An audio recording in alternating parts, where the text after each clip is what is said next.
The screaming birth of She Who Thirsts marked the end of an empire that had ruled the galaxy for millions of years. When Slaanesh erupted into existence during the 30th millennium, the psychic shockwave tore through the Eldar race with devastating finality. Entire craftworlds were consumed in an instant, their population's souls devoured by the newborn chaos god. The Eldar homeworlds in the galactic core became the Eye of Terror, a roiling mass of warp energy that would forever serve as Slaanesh's domain. Yet not all of the ancient race perished in that cataclysmic moment. Deep within the labyrinthine passages of the Webway, scattered groups of Eldar survivors found themselves cut off from their dying civilization. These refugees had been engaged in various activities when the fall occurred. Some were traders using the ancient network of tunnels, others were explorers mapping forgotten routes, and many were simply traveling between the great port cities that served as waypoints throughout the Webway's vast expanse. Among these port cities, none was more significant than Commorragh.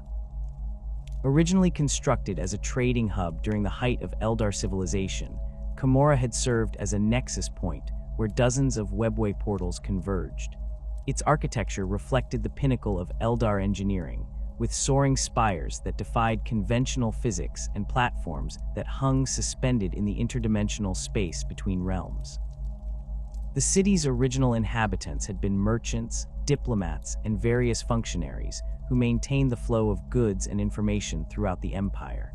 When the fall came, these survivors found themselves trapped but protected within the Webway's confines, shielded from Slaanesh's immediate hunger by the ancient barriers that separated the tunnel network from the warp. The initial years following the fall were chaotic and desperate. The survivors in Commorragh faced immediate challenges that would reshape their entire society. Cut off from the psychic network that had sustained Eldar civilization, they discovered that their souls were slowly being drained by She Who Thirsts despite the Webway's protection. The barriers were not absolute, they merely delayed the inevitable consumption. Traditional Eldar society, built around the path system that channeled and controlled their intense emotions, collapsed as survivors realized that their old ways of life were no longer sustainable. It was during this period of upheaval that the first proto-Kabals began to form. These were initially loose confederations of survivors who banded together for protection and resources. The strongest among them were those who had already embraced the darker aspects of Eldar nature before the fall: pirates, outcasts, and those who had rejected the path system. They quickly discovered that acts of cruelty, torture, and the infliction of pain could temporarily satiate their souls and provide protection from Slaanesh's hunger. This revelation fundamentally altered the trajectory of Commorragh's development.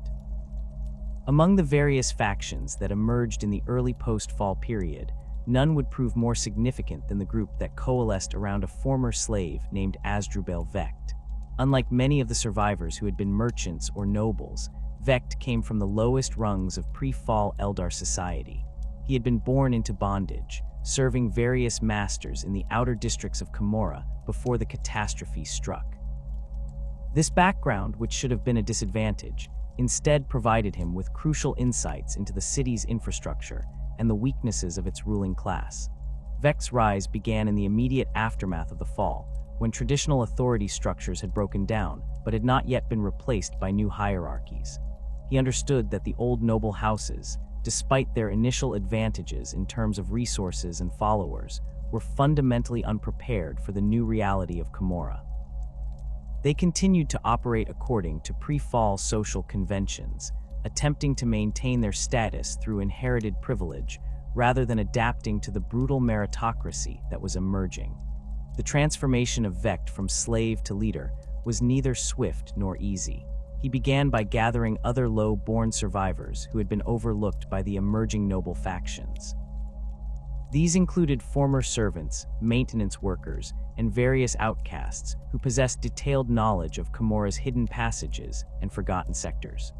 Vect recognized that information and mobility would be more valuable than traditional wealth in the new order, and he systematically mapped the city's vulnerabilities while his rivals focused on securing obvious strongholds.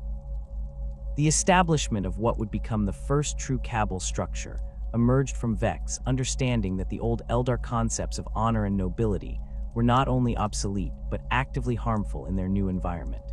He created an organization based purely on effectiveness and results, where advancement came through demonstrating superior cunning, cruelty, and success in raids rather than through bloodline or inherited position. This meritocratic brutality attracted followers who had been marginalized under the previous system, but possessed the skills necessary for survival in post-fall Commorragh. Vect's early Kabal differed significantly from the noble houses that still dominated much of the city, where the houses maintained elaborate courts and focused on internal politics. Vect's organization was streamlined for external action. They developed new techniques for raiding through the Webway portals, targeting not only other survivors within Commorragh, but also venturing into real space to capture slaves and resources from younger races. These raids served multiple purposes. They provided the sustenance needed to keep Slaanesh at bay, they brought invaluable resources, and they demonstrated the effectiveness of Vect's methods to potential recruits. The transformation of Commorragh from a trading port into the Dark City was not accomplished through a single conquest, but rather through a series of expansions and consolidations that occurred over several millennia. As Vect's influence grew, he began incorporating other sections of the Webway into his domain. Many of these areas had been abandoned or only lightly populated before the fall, but they contained valuable infrastructure that could be repurposed for the city's new role as a base for piratical operations. The expansion process involved both military conquest and more subtle forms of manipulation. Vect demonstrated a remarkable ability to exploit the weaknesses of rival factions, often turning them against each other rather than confronting them directly. He would provide information to one noble house about another's vulnerabilities, supply weapons to rebels within a rival's territory, or simply wait for internal conflicts to weaken his enemies before moving to absorb their resources. This approach allowed him to grow stronger while his rivals grew weaker, all while maintaining the appearance of being merely one faction among many rather than a direct threat to the established order. The physical transformation of Commorragh during this period was dramatic. New districts were carved out of the interdimensional space, connected by bridges and platforms that defied conventional physics. The architecture began to reflect the changing nature of its inhabitants, with the elegant curves and organic forms of traditional Eldar construction giving way to more angular and predatory designs. Arenas were constructed for gladiatorial combat, slave pens were expanded to accommodate the growing number of captives, and torture chambers were integrated into the very foundations of the city's infrastructure. The consolidation of power among the Drukhari noble houses during this period established patterns that would persist for millennia. The houses that survived and thrived were those that successfully adapted to the new paradigm of constant raiding and internal competition. They abandoned the contemplative aspects of traditional Eldar culture in favor of an existence focused entirely on the pursuit of sensation and the infliction of suffering. The path system was not merely abandoned but actively rejected, replaced by a philosophy that embraced excess and cruelty as necessary for survival.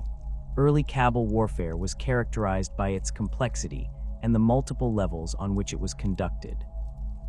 Physical combat was only one aspect of the conflicts that raged throughout Commorragh. Political manipulation, economic warfare, and psychological operations were equally important. A successful Archon needed to master not only the arts of war, but also the subtleties of negotiation, betrayal, and alliance building. The most effective leaders were those who could simultaneously conduct military campaigns against external targets while managing the intricate web of relationships and rivalries within the Dark City itself. The weapons and tactics employed during this period reflected the unique environment of Commorragh and the Webway. Traditional Eldar technology was modified and enhanced to serve the new purposes of raiding and slave-taking. Splinter weapons were developed to cause maximum pain while keeping victims alive for capture. Vehicles were redesigned for speed and intimidation rather than the elegant efficiency that had characterized pre-fall Eldar engineering. The focus shifted from protection and sustainability to aggression and the projection of terror. The establishment of the arena culture that would become central to Drukhari society began during this foundational period. The arenas served multiple functions beyond mere entertainment. They provided a venue for settling disputes between Kabals without resorting to full-scale warfare. They offered opportunities for ambitious individuals to demonstrate their skills and attract the attention of powerful patrons, and they supplied a constant source of suffering that helped sustain the city's population against Slaaneash's hunger. The slave trade, which would become the economic foundation of Commorragh, developed organically from the early raiding activities. Initially, captives were taken primarily for their psychic energy and the suffering they could provide. However, the practical value of slave labor in expanding and maintaining the growing city quickly became apparent.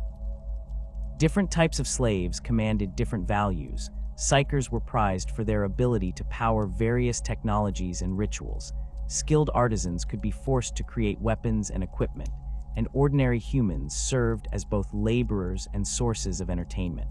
The relationship between the emerging Kabals and the other factions within Commorragh was complex and constantly shifting. The homunculus covens, which had also survived the fall, provided essential services in terms of pain amplification and life extension, but maintained their independence through their monopoly on these crucial technologies. The witch cults offered spectacle and served as neutral ground for negotiations between rival factions, while various mercenary groups and independent operators filled the gaps in the emerging power structure. Vex's genius lay not in his ability to dominate these various factions directly, but in his understanding of how to position himself as indispensable to the functioning of the system as a whole. He became the broker of deals between rival houses, the coordinator of major raids that required multiple Kabals to work together, and the arbiter of disputes when direct warfare would be too costly for all involved parties. This role allowed him to accumulate power and influence without triggering the kind of coordinated opposition that might have destroyed a more overtly aggressive leader. The technological development that occurred during the early period of the Dark City's existence was driven by practical necessity rather than scientific curiosity. The Drukhari needed weapons that could capture rather than kill, vehicles that could navigate the treacherous passages of the Webway, and equipment that could function in the interdimensional environment of Commorragh itself. This led to innovations in areas such as neural control systems, pain amplification devices, and portal technology that would give the Drukhari significant advantages in their raids against real space civilizations. The organizational structure that emerged from Commorragh's foundational chaos represented a fundamental departure from traditional Eldar hierarchy, where the pre-fall civilization had relied on the path system to channel individual ambitions toward collective goals. The Kabals developed a ruthlessly efficient pyramid of power built entirely on personal advancement through betrayal and violence. At the apex of this structure sits the Archon, a position that represents the ultimate achievement of Drukhari society, the successful culmination of countless acts of treachery, murder, and political manipulation. An Archon's authority extends far beyond simple military command. These individuals have demonstrated their superiority, not merely through combat prowess, though that remains essential, but through their ability to navigate the labyrinthine politics of Commorragh, while simultaneously conducting successful raids into real space. The typical Archon maintains power through a carefully balanced combination of fear, respect, and calculated generosity. They must be strong enough to crush any direct challenge to their authority, clever enough to anticipate and counter political maneuvering from subordinates, and successful enough in their raiding activities to keep their followers supplied with slaves, weapons, and the psychic sustenance necessary for survival. The physical presence of an Archon reflects their elevated status within Drukhari society. These figures typically adorn themselves with the finest equipment their Kabal can provide: power armor crafted from the most exotic materials, weapons that represent the pinnacle of Dark Eldar technology, and various trophies taken from particularly significant victories. Many Archons bear visible modifications courtesy of homunculus allies, enhancements that serve both practical and psychological purposes. Elongated limbs might provide advantages in combat, while more exotic alterations demonstrate the Archon's connections to the flesh-crafting covens and their willingness to embrace transformation in pursuit of power. The relationship between an Archon and their immediate subordinates forms the most volatile aspect of Kabal politics.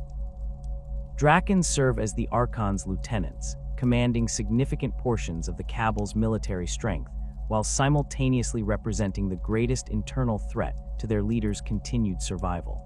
Every Drakon understands that their position is both a privilege and a test.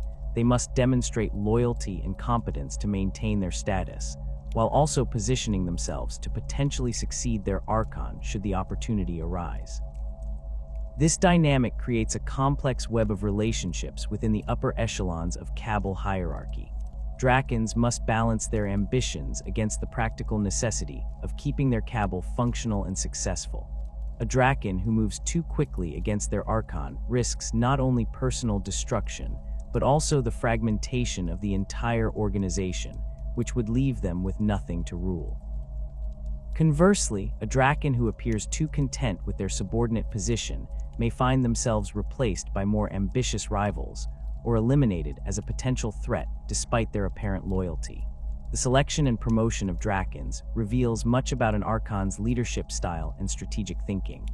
Some Archons prefer to elevate individuals whose skills complement their own weaknesses, creating a leadership team that covers all aspects of Kabal operations. Others deliberately choose Drakons whose strengths mirror their own, reasoning that redundancy in leadership capabilities provides better insurance against unexpected losses. The most paranoid Archons rotate their Drakons frequently, never allowing any single individual to build sufficient power base to pose a serious threat. Beneath the Drakons, the Sybarites represent the backbone of Kabal military structure. These squad leaders have proven themselves through combat effectiveness and tactical acumen, earning the right to command groups of Kabalite warriors in battle. The position of Sybarite is often the first real taste of authority that ambitious Drukhari experience, and it serves as a crucial testing ground for those who aspire to higher ranks within the organization.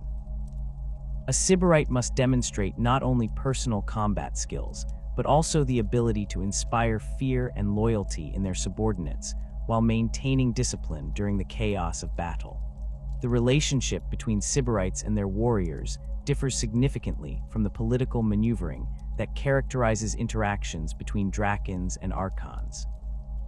At this level, competence in combat and raiding operations takes precedence over pure political cunning, though the latter remains important for advancement. Sybarites who consistently lead successful missions and bring back valuable prizes find themselves with opportunities for promotion, while those who fail face demotion, exile, or death, depending on the severity of their failures and their Archon's disposition. Kabalite warriors form the foundation upon which all Kabal power ultimately rests.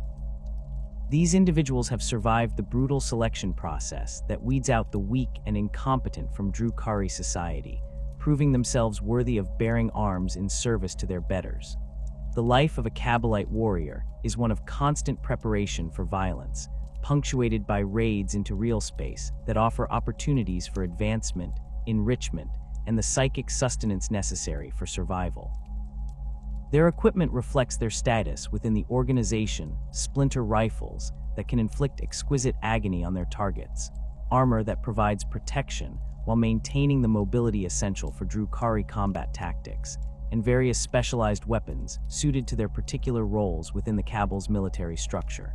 The rigid caste system that governs Kabal hierarchy extends beyond simple military ranks to encompass every aspect of organizational life.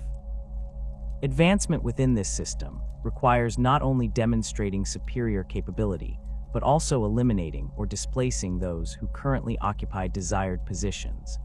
This creates an environment of constant competition that serves to strengthen the organization by ensuring that only the most capable individuals rise to positions of authority, while simultaneously creating internal tensions that can be exploited by rival Kabals or other enemies.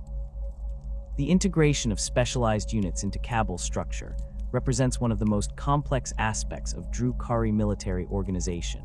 Incubi bodyguards occupy a unique position within this hierarchy, as they maintain their own warrior lodge traditions while serving individual Archons or other high-ranking Kabal members. These elite warriors are not technically part of the Kabal's command structure, but their presence significantly affects the balance of power within the organization. An Archon protected by incubi bodyguards is far more difficult to assassinate, which tends to discourage direct challenges to their authority while potentially encouraging more subtle forms of political maneuvering. The relationship between incubi and their employers is governed by ancient contracts that predate the formation of most current Kabals. These agreements specify the terms of service, payment expectations, and the circumstances under which the contract may be terminated. The incubi's reputation for absolute loyalty during the term of their service makes them invaluable to Archons who face constant threats from ambitious subordinates, but their mercenary nature means that this protection is only as reliable as the Archon's ability to meet their contractual obligations. Members of the Court of the Archon represent another category of specialized personnel whose integration into Kabal structure requires careful management. These individuals, including Lamians, Medusi, Slythe, and Gulls, bring unique capabilities that can significantly enhance a Kabal's effectiveness, but their alien nature and specialized skills place them outside the normal hierarchy. An Archon must balance the advantages these creatures provide against the potential complications their presence creates within the organization's power structure. Lamians, with their mastery of exotic poisons and drugs, serve both as weapons and as sources of the chemical enhancements that many Drukhari require to maintain their edge in combat. Their knowledge of toxicology makes them valuable allies, but also dangerous potential enemies, as they possess the means to eliminate their employers if properly motivated. Medusi brings psychic abilities that complement the Drukhari's own capabilities, while their horrific appearance serves to intimidate enemies and reinforce the Archon's reputation for consorting with dangerous entities. The integration of allied witch cults into Kabal operations represents one of the most delicate aspects of Drukhari inter-factional politics. These alliances are typically temporary arrangements focused on specific objectives, as the fundamental differences between Kabal and cult philosophies make long-term cooperation difficult. Kabals approach warfare with calculated brutality designed to achieve specific strategic objectives, while witch cults are primarily motivated by the pursuit of perfect combat and the aesthetic appreciation of violence. When witch cults do ally with Kabals for major operations, the integration of their forces requires careful coordination to prevent conflicts between the different organizational cultures. Witches operate according to their own hierarchy and traditions, which may not align with Kabal command structures. Successful joint operations typically involve clearly defined roles for each faction, with Kabals handling the strategic planning and logistics, while cults focus on the aspects of the mission that allow them to demonstrate their combat artistry. Resource management within a Kabal extends far beyond the simple accumulation of wealth or weapons. The procurement and maintenance of slave populations represents one of the most critical aspects of Kabal operations, as these captives serve multiple essential functions within Drukhari society. Slaves provide the labor necessary to maintain Commorragh's infrastructure, serve as subjects for the torture that sustains Drukhari souls against Slaanesh's hunger, and represent a form of currency that can be traded with other factions for goods and services. The logistics of slave procurement require careful planning and significant resources. Successful raids into real space demand detailed intelligence about target populations, coordination between multiple Kabal units, and the specialized equipment necessary to capture large numbers of victims while minimizing casualties among the raiders themselves. The transportation of slaves back to Commorragh through Webway portals presents additional challenges, as the interdimensional tunnels were not originally designed to accommodate large-scale population transfers. Once slaves arrive in Commorragh, their management becomes an ongoing concern that affects every aspect of Kabal operations. Different types of captives require different handling. Psychers must be contained with specialized equipment to prevent them from using their abilities to escape or cause damage. while skilled artisans need to be kept in sufficient health to continue producing valuable goods. The distribution of slaves within the Kabal hierarchy serves as both a reward system for successful raiders and a means of maintaining the complex web of obligations and dependencies that holds the organization together. Weapon manufacturing represents another crucial aspect of Kabal resource management, as the specialized equipment required for Drukhari warfare cannot be obtained through simple trade or conquest. The production of splinter weapons, for example, requires not only advanced manufacturing facilities, but also access to the exotic materials and technologies that give these weapons their distinctive properties. Many Kabals maintain their own weapon shops staffed by enslaved artisans and overseen by Drukhari specialists who understand the intricate requirements of their faction's preferred armaments. The territorial control that Kabals exercise within Commorragh's various districts forms the foundation of their power and influence within the broader Dark City. These territories are not merely administrative divisions, but represent carefully defended strongholds that serve as bases for raiding operations, storage facilities for accumulated wealth, and symbols of the Kabal's status within Drukhari society. The size and quality of a Kabal's territorial holdings directly correlate with their ability to conduct successful operations and attract new recruits. Competition for desirable territory within Commorragh creates another layer of conflict that Kabals must navigate while pursuing their external objectives. The most valuable districts offer advantages such as proximity to major Webway portals, access to essential infrastructure, or defensible positions that can be fortified against rival factions. Control of these areas often requires constant vigilance and the willingness to defend territorial claims through violence when necessary. The administration of Kabal territories requires a complex bureaucracy that extends far beyond the military hierarchy. Slave overseers, weapon technicians, portal operators, and various other specialists must be recruited, trained, and managed to keep the organization functioning effectively. This administrative apparatus represents both a source of strength and a potential vulnerability, as it creates additional positions that ambitious individuals might seek to exploit for personal advancement, while also providing more opportunities for rival factions to infiltrate and sabotage Kabal operations. The transformation of a low-born slave into the supreme overlord of Commorragh represents perhaps the most extraordinary rise to power in the history of the Dark City.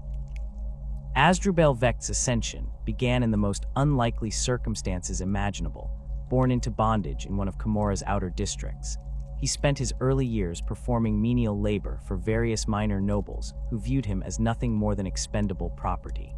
This humble origin, rather than limiting his potential, provided him with crucial insights into the fundamental weaknesses of Commorragh's ruling class that would later prove instrumental in his conquest of the Dark City. Vect's early experiences as a slave exposed him to aspects of Commorragh's infrastructure and social dynamics that remained invisible to the noble houses. He learned the locations of hidden passages that connected different districts, understood the supply chains that kept the city functioning, and observed the petty rivalries and personal weaknesses of his various masters. More importantly, he recognized that the traditional Drukhari nobility, despite their obvious advantages in terms of resources and followers, remained fundamentally unprepared for the kind of total warfare that would be necessary to truly dominate the Dark City. The initial phase of Vect's rise involved the careful cultivation of a network of allies and informants drawn primarily from Commorragh's underclass. Former slaves, maintenance workers, dock laborers, and various other overlooked individuals possessed detailed knowledge of the city's vulnerabilities and hidden resources. Vect systematically recruited these individuals, offering them opportunities for advancement that the established noble houses would never consider providing. This approach allowed him to build an intelligence network that penetrated every level of Commorragh society while remaining largely invisible to his future enemies. Unlike the noble houses that focused on maintaining their inherited territories and traditional power bases, Vect understood that true control of Commorragh would require mastery of the city's connection to the broader Webway network. He devoted considerable effort to mapping the portal systems that linked the Dark City to real space, identifying which routes were most suitable for large-scale raiding operations and which could be used to bypass the defenses of rival Kabals. This strategic thinking would later prove crucial when he began his campaign to eliminate the competition and consolidate power under his personal authority. The formation of what would eventually become the Cabal of the Black Heart began as a loose confederation of outcasts and ambitious individuals who shared Vec's vision of a new order in Commorragh. The early membership included former slaves who had earned their freedom through various means, minor nobles who had been marginalized by the established houses, and skilled warriors who lacked the political connections necessary for advancement within traditional Kabal structures. Vec welded these diverse elements into a cohesive fighting force through a combination of shared purpose, careful resource management, and the promise of unprecedented opportunities for advancement. The organizational structure that Vec created for his emerging Kabal reflected his understanding that flexibility and adaptability would be more valuable than rigid adherence to traditional hierarchies. Rather than simply copying the command structures used by established noble houses, he developed a system that rewarded competence and results while maintaining the competitive internal dynamics that drove Drukhari society.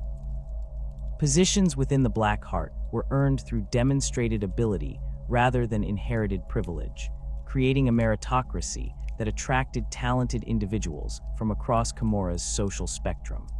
Vec's early military campaigns focused on targets that would provide maximum strategic advantage while minimizing the risk of triggering coordinated opposition from the established powers. He avoided direct confrontations with major noble houses, instead targeting their outlying territories and minor allies.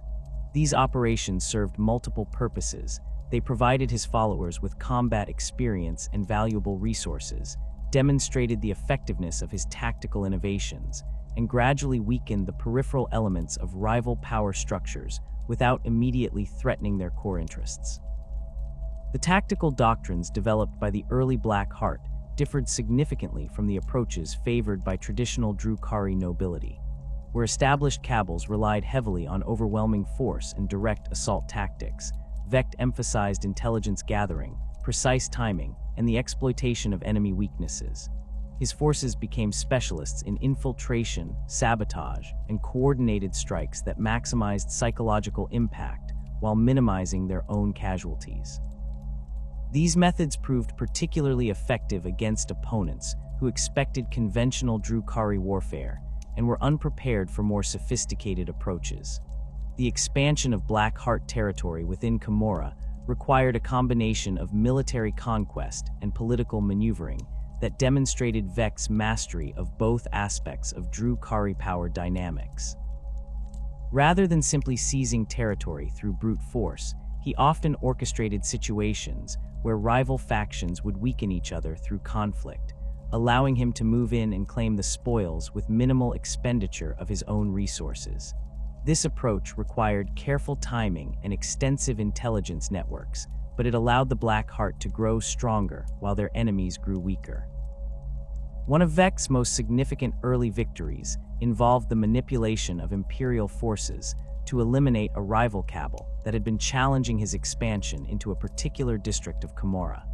Through carefully planted intelligence and the strategic placement of captured imperial equipment, he convinced an imperial navy patrol that the rival Kabal's stronghold contained a major chaos cult that posed a threat to nearby imperial worlds.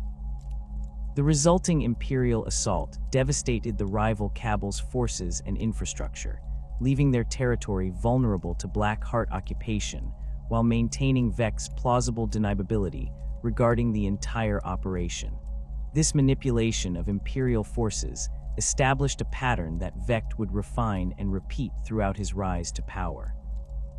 He demonstrated a remarkable ability to exploit the prejudices and assumptions of various real space civilizations, using their own military resources to eliminate his enemies within Commorragh.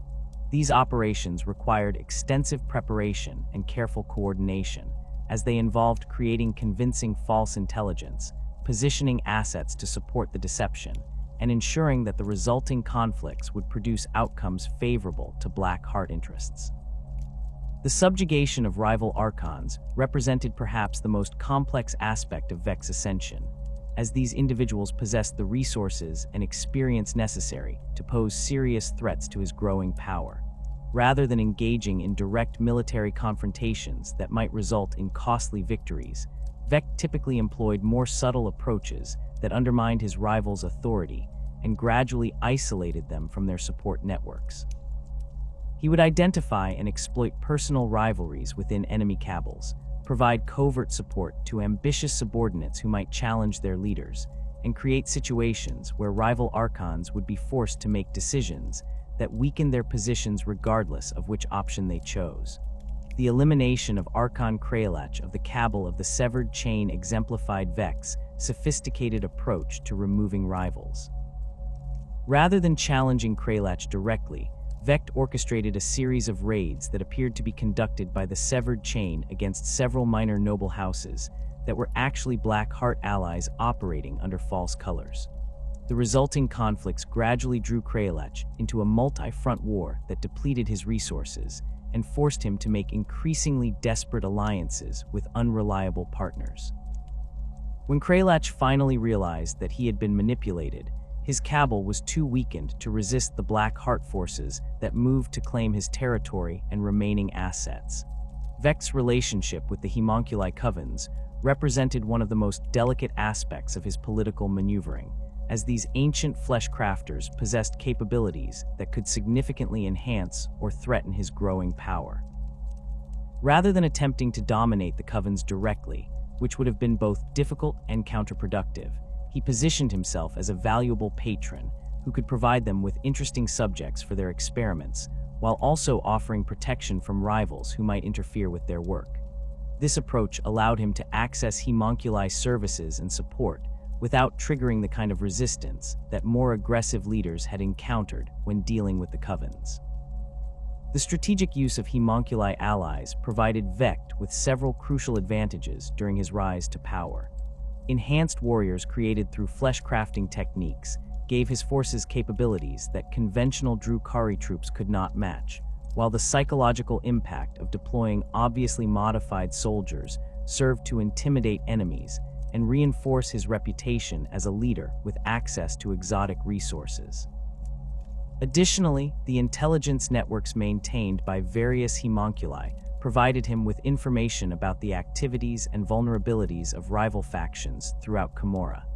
Vec's manipulation of rival Kabals often involved creating situations where they would be forced to compete with each other for resources or territory, while he remained above the immediate conflict. He would provide different factions with conflicting intelligence about valuable targets, arrange for rival raiding parties to encounter each other in real space, or simply ensure that multiple Kabals would attempt to claim the same prize simultaneously. These orchestrated conflicts served to weaken potential enemies while demonstrating the superior coordination and intelligence capabilities that set the Black Heart apart from their competitors. The establishment of the Black Heart's dominance over Commorragh's most profitable districts required both military success and economic acumen. Vec understood that controlling the slave markets, weapon manufacturing facilities, and portal access points would provide his Kabal with sustainable advantages that could not be easily challenged by rivals. He systematically targeted these strategic assets, often using indirect approaches that avoided triggering immediate retaliation, while gradually consolidating control over the Dark City's economic infrastructure. The slave markets represented a particularly important target for Black Heart expansion, as control of these facilities would provide both direct revenue and significant influence over other Kabals that depended on slave labor for their operations. Vec's approach to acquiring market control involved a combination of direct purchase, strategic alliances with key market operators, and the elimination of competitors who refused to accommodate Black Heart interests. By the time rival factions realized the extent of his market penetration, the Black Heart had achieved a level of economic influence that made direct challenges extremely costly. Portal control represented another crucial element of Vec's strategy for dominating Commorragh. Access to reliable Webway routes was essential for conducting successful raids into real space, and Kabals that lost this access would quickly find themselves unable to compete effectively with better connected rivals. Vex systematically acquired influence over portal operators and maintenance crews, often through a combination of bribery, coercion, and the strategic placement of Black Heart personnel in key positions.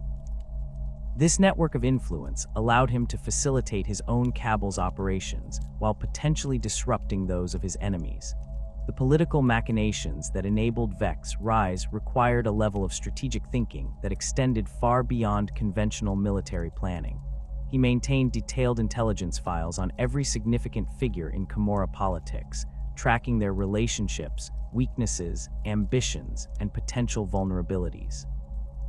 This information allowed him to predict how various individuals would react to different situations, enabling him to orchestrate complex scenarios where multiple parties would act in ways that ultimately served Black Heart interests while believing they were pursuing their own agendas. Vex's use of plausible deniability became one of his most distinctive political tools, allowing him to eliminate enemies and expand his influence while maintaining the appearance of innocence or even cooperation with the very factions he was undermining. He would arrange for rival Kabals to be attacked by what appeared to be external enemies, provide assistance to factions that were being weakened by conflicts he had secretly orchestrated, and position himself as a mediator in disputes that he had deliberately created. This approach required extraordinary attention to detail and careful coordination of multiple operations, but it allowed him to achieve his objectives without triggering the kind of coordinated opposition that might have stopped a more overtly aggressive leader. The transformation of the Black Heart from a minor faction into the dominant power in Commorragh represented a fundamental shift in the balance of power within the Dark City. Vex's success demonstrated that traditional noble privilege was insufficient to maintain authority in the face of superior organization, strategic thinking, and tactical innovation. His rise inspired imitators throughout Commorragh, while simultaneously establishing new standards for political and military competence that would reshape Drukhari society for millennia to come. The establishment of Vex's supremacy over Commorragh did not eliminate the other major Kabals that had emerged from the Dark City's foundational chaos. Instead, his consolidation of power created a new hierarchy where the most successful and adaptable organizations continued to operate as significant forces within the broader structure of Drukhari society. These great Kabals, while acknowledging Vex's ultimate authority, maintained their own territories, specialized capabilities, and distinctive approaches to warfare that made them valuable assets in the Supreme Overlord's grand designs for the Dark City's expansion and dominance. Among the most prominent of these surviving organizations, the Kabal of the Flayed Skull has earned a reputation that extends far beyond Commorragh's borders into the realms of real space civilizations that have encountered their lightning-fast raids. The Flayed Skull's approach to warfare emphasizes speed, precision, and the kind of aerial supremacy that can turn a conventional military engagement into a one-sided massacre before enemy forces have time to organize effective resistance. Their pilots represent some of the most skilled aerospace combatants in the galaxy, individuals who have spent centuries perfecting their mastery of the Raider and Venom transports that serve as the backbone of Drukhari mobile warfare. The origins of the Flayed Skull's specialization in rapid strike operations can be traced to their early territorial holdings within Commorragh, which included several districts that provided direct access to major Webway portals suitable for large-scale vehicle deployment. Unlike Kabals that focused on infantry-based raids or relied heavily on slave labor for their operations, the Flayed Skull invested heavily in vehicle acquisition and pilot training, recognizing that superior mobility would provide decisive advantages in both real space raids and conflicts with rival Drukhari factions. This strategic focus required significant resources and long-term planning, as the maintenance of large vehicle fleets and the training of expert pilots demanded continuous investment in specialized facilities and personnel. The Flayed Skulls Ravager squadrons have become legendary throughout the sectors of real space that border major Webway access points, where Imperial and other civilizations have learned to associate the distinctive silhouette of these heavily armed gunships with impending disaster. The Kabals Ravagers differ from those employed by other Drukhari factions in both their armament configurations and the tactical doctrines that govern their deployment. Flayed Skull pilots favor weapon loadouts that maximize their ability to engage multiple target types during a single engagement, allowing their squadrons to eliminate enemy air defenses, destroy ground-based heavy weapons, and support infantry operations without requiring extensive coordination with other unit types. The training regimens employed by the Flayed Skull to produce their elite pilots involve a combination of combat experience, technical education, and survival challenges that would be considered extreme even by Drukhari standards. Prospective pilots must demonstrate not only exceptional reflexes and spatial awareness, but also the ability to maintain precise control of their vehicles while under extreme stress and in the face of overwhelming enemy fire. The Kabal maintains several specialized training facilities within their territories, including aerial combat arenas, where pilots can practice against both mechanical targets and live opponents in controlled environments that simulate the conditions they will encounter during actual raids. The Flayed Skull's approach to real space operations reflects their understanding that modern warfare increasingly depends on the ability to achieve local air superiority and exploit the psychological impact of aerial assault on ground-based defenders. Their typical raid deployment involves multiple waves of aircraft that arrive through carefully coordinated portal openings, allowing them to achieve numerical superiority in specific engagement zones, while maintaining the mobility necessary to withdraw before enemy reinforcements can arrive. This tactical approach requires extensive intelligence gathering and precise timing, as the success of the entire operation depends on the raiders' ability to complete their objectives and extract their forces before becoming engaged in prolonged combat that might favor better equipped enemy forces. The reputation of Flayed Skull pilots extends beyond simple technical competence to encompass their willingness to attempt maneuvers and engage in combat situations that other Drukhari would consider suicidal. Their aircraft often bear elaborate kill markings and trophy displays that commemorate particularly spectacular victories or demonstrate the pilot's survival of seemingly impossible odds. These decorations serve both practical and psychological purposes.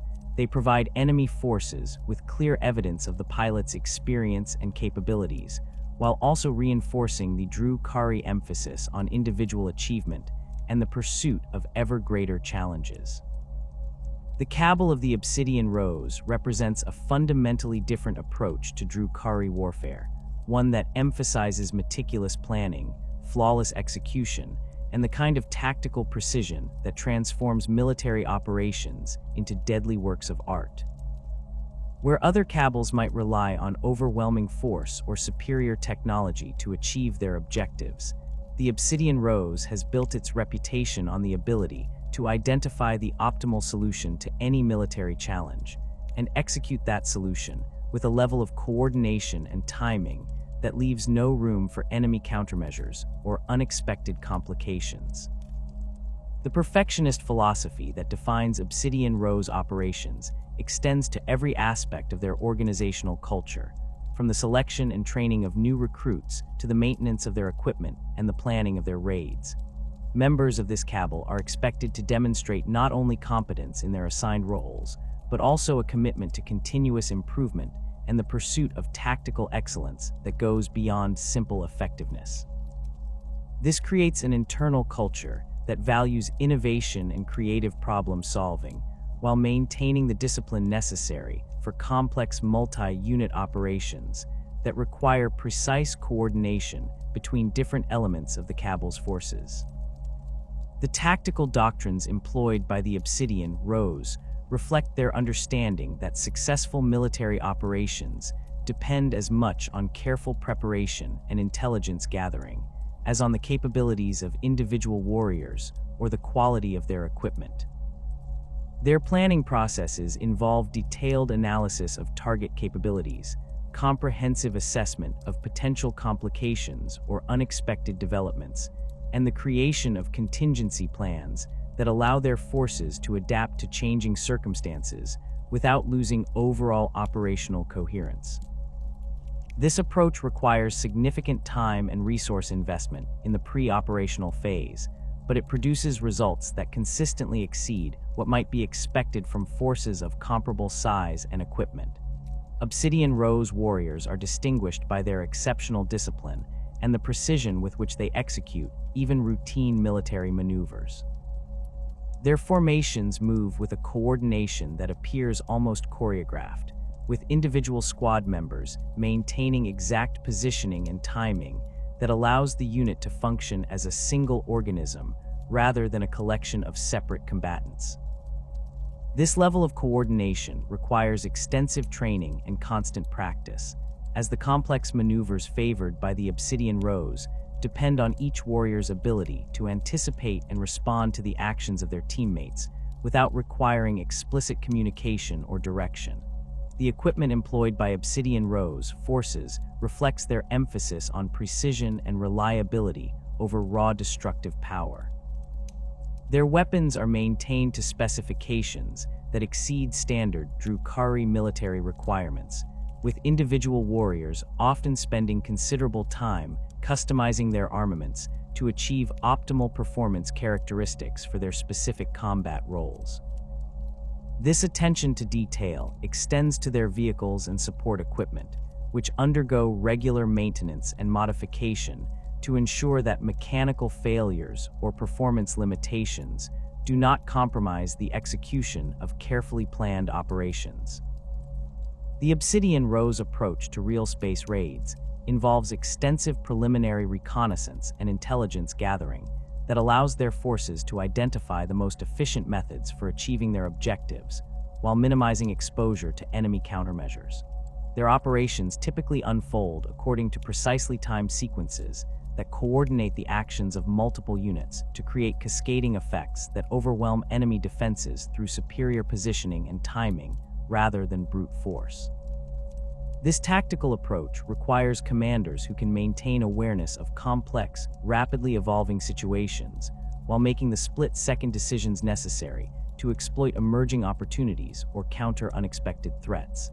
The Kabal of the Poisoned Tongue has achieved notoriety throughout the galaxy for their mastery of toxins, biological warfare, and assassination techniques that can eliminate specific targets while leaving surrounding populations largely unharmed. Their approach to warfare emphasizes subtlety and precision over the spectacular displays of violence favored by many other Drukhari factions, though their methods are no less deadly for their apparent restraint. The Poisoned Tongue has developed capabilities that allow them to conduct operations that would be impossible for conventional military forces, eliminating key enemy leaders or disrupting critical infrastructure through methods that leave little evidence of Drukhari involvement.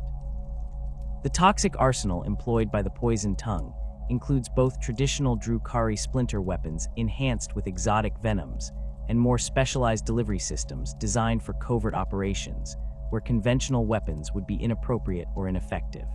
Their weapon technicians have developed compounds that can be deployed through environmental systems, incorporated into food or water supplies, or delivered through seemingly innocuous contact with treated objects or surfaces. These capabilities allow Poisoned Tongue operatives to eliminate targets in situations where direct assault would be impossible, or where the political consequences of obvious Drukhari involvement would compromise broader strategic objectives. The recruitment and training processes employed by the Poisoned Tongue focus on identifying individuals with the patience, attention to detail, and psychological characteristics necessary for successful covert operations.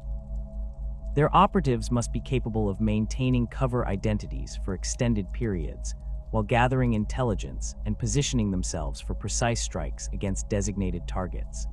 This requires not only technical competence in the use of specialized weapons and equipment, but also the ability to understand and manipulate the social dynamics of target populations without arousing suspicion or triggering security responses that might compromise ongoing operations. Poisoned tongue assassination techniques extend far beyond simple poisoning to encompass a comprehensive understanding of biological systems and the various methods by which living organisms can be disrupted or destroyed. Their operatives study the physiology of different species to identify optimal target points for their weapons, develop specialized toxins tailored to the specific biological characteristics of intended victims, and create delivery methods that can bypass conventional protective equipment or medical countermeasures. This scientific approach to assassination requires extensive research facilities and ongoing collaboration with homunculi allies who provide the technical expertise necessary for developing new compounds and delivery systems.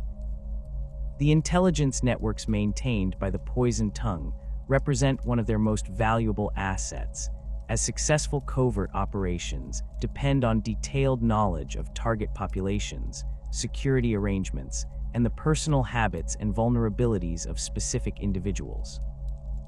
Their agents often spend years infiltrating target organizations or communities, gradually building the relationships and access necessary for eventual strike operations, while gathering information that can be used to support other Drukhari activities. This long-term approach to intelligence gathering requires significant patience and resource investment, but it produces results that cannot be achieved through more conventional military operations. Among the lesser but still significant Kabals that operate within Commorragh's complex political landscape, the Kabal of the Last Hatred has carved out a distinctive niche through their specialization in anti-imperial warfare and their particular expertise in countering the tactics and equipment employed by humanity's sprawling interstellar empire. Their focus on imperial targets reflects both strategic calculation and personal motivation, as many of their members have suffered losses in conflicts with imperial forces and view their raids against human worlds as opportunities for both profit and revenge. The Last Hatred's understanding of imperial military doctrine, equipment, and organizational structures exceeds that of most other Drukhari factions, as they have made the study of human warfare a central element of their tactical development. Their intelligence networks include agents who have spent decades observing imperial military installations, studying the training methods employed by different Imperial Guard regiments, and analyzing the capabilities and limitations of Imperial Navy vessels. This accumulated knowledge allows them to predict Imperial responses to different types of raids and develop countermeasures for the defensive strategies most commonly employed by human military commanders. The anti-imperial specialization of the Last Hatred extends to their equipment and tactical doctrines, which have been specifically adapted to exploit the weaknesses they have identified in imperial military systems. Their weapons loadouts favor armaments that are particularly effective against imperial armor and defensive positions, while their vehicle configurations emphasize the mobility and firepower necessary to overcome the numerical advantages that imperial forces typically enjoy. Their raiders have developed techniques for disrupting imperial command and control systems, neutralizing imperial air support, and exploiting the logistical vulnerabilities that affect all large-scale military operations. The psychological warfare techniques employed by the Last Hatred reflect their understanding of human psychology and the specific fears and cultural assumptions that can be exploited to maximize the terror impact of their raids. They have studied imperial propaganda, religious beliefs, and social structures to identify the most effective methods for creating panic and disrupting organized resistance. Their operations often include elements designed to exploit imperial superstitions or cultural taboos, creating psychological effects that persist long after the physical damage of their raids has been repaired. The systematic exploitation of real space populations represents the fundamental economic engine that sustains Commorragh's existence and prevents its inhabitants from falling prey to Slaanesh's eternal hunger. Every raid launched from the Dark City serves multiple interconnected purposes: the acquisition of slaves to fuel the city's labor demands, the procurement of exotic materials unavailable within the Webway's confines, and the generation of suffering necessary to satiate Drukhari souls against the predations of she who thirsts. The planning and execution of these operations requires a level of coordination and strategic thinking that transforms what might appear to be simple piracy into sophisticated military campaigns that can reshape the balance of power across entire star systems. The intelligence gathering phase that precedes any significant real space raid involves extensive reconnaissance operations that can span decades or even centuries of preparation. Drukhari scouts, often operating through carefully concealed Webway portals, establish observation posts on target worlds where they monitor population movements, military deployments, industrial capabilities, and the countless other factors that determine a world's suitability for large-scale slave procurement. These advanced teams catalog the defensive installations that protect potential targets, identify the locations of the most valuable population centers, and map the transportation networks that enemy forces might use to respond to Drukhari incursions. The selection of raid targets reflects a complex calculus that weighs potential rewards against operational risks and resource requirements.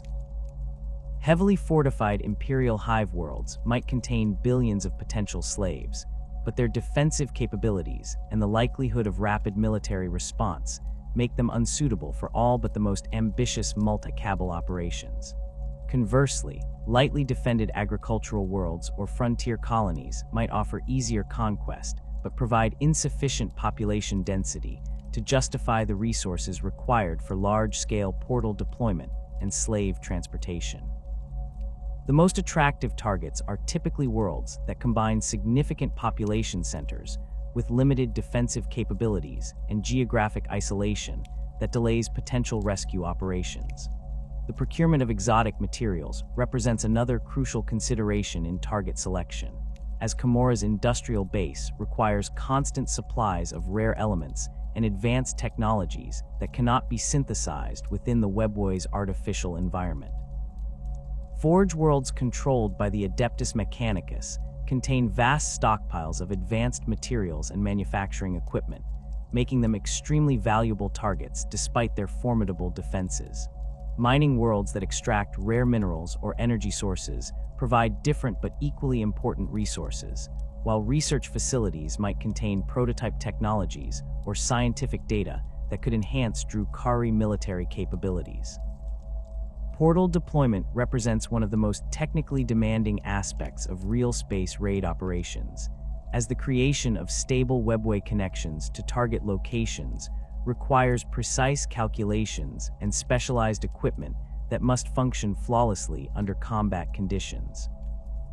The Drukhari have developed portable portal generators that can create temporary access points large enough to accommodate raiding fleets, but these devices require careful positioning and significant power sources to maintain the dimensional barriers necessary for safe passage.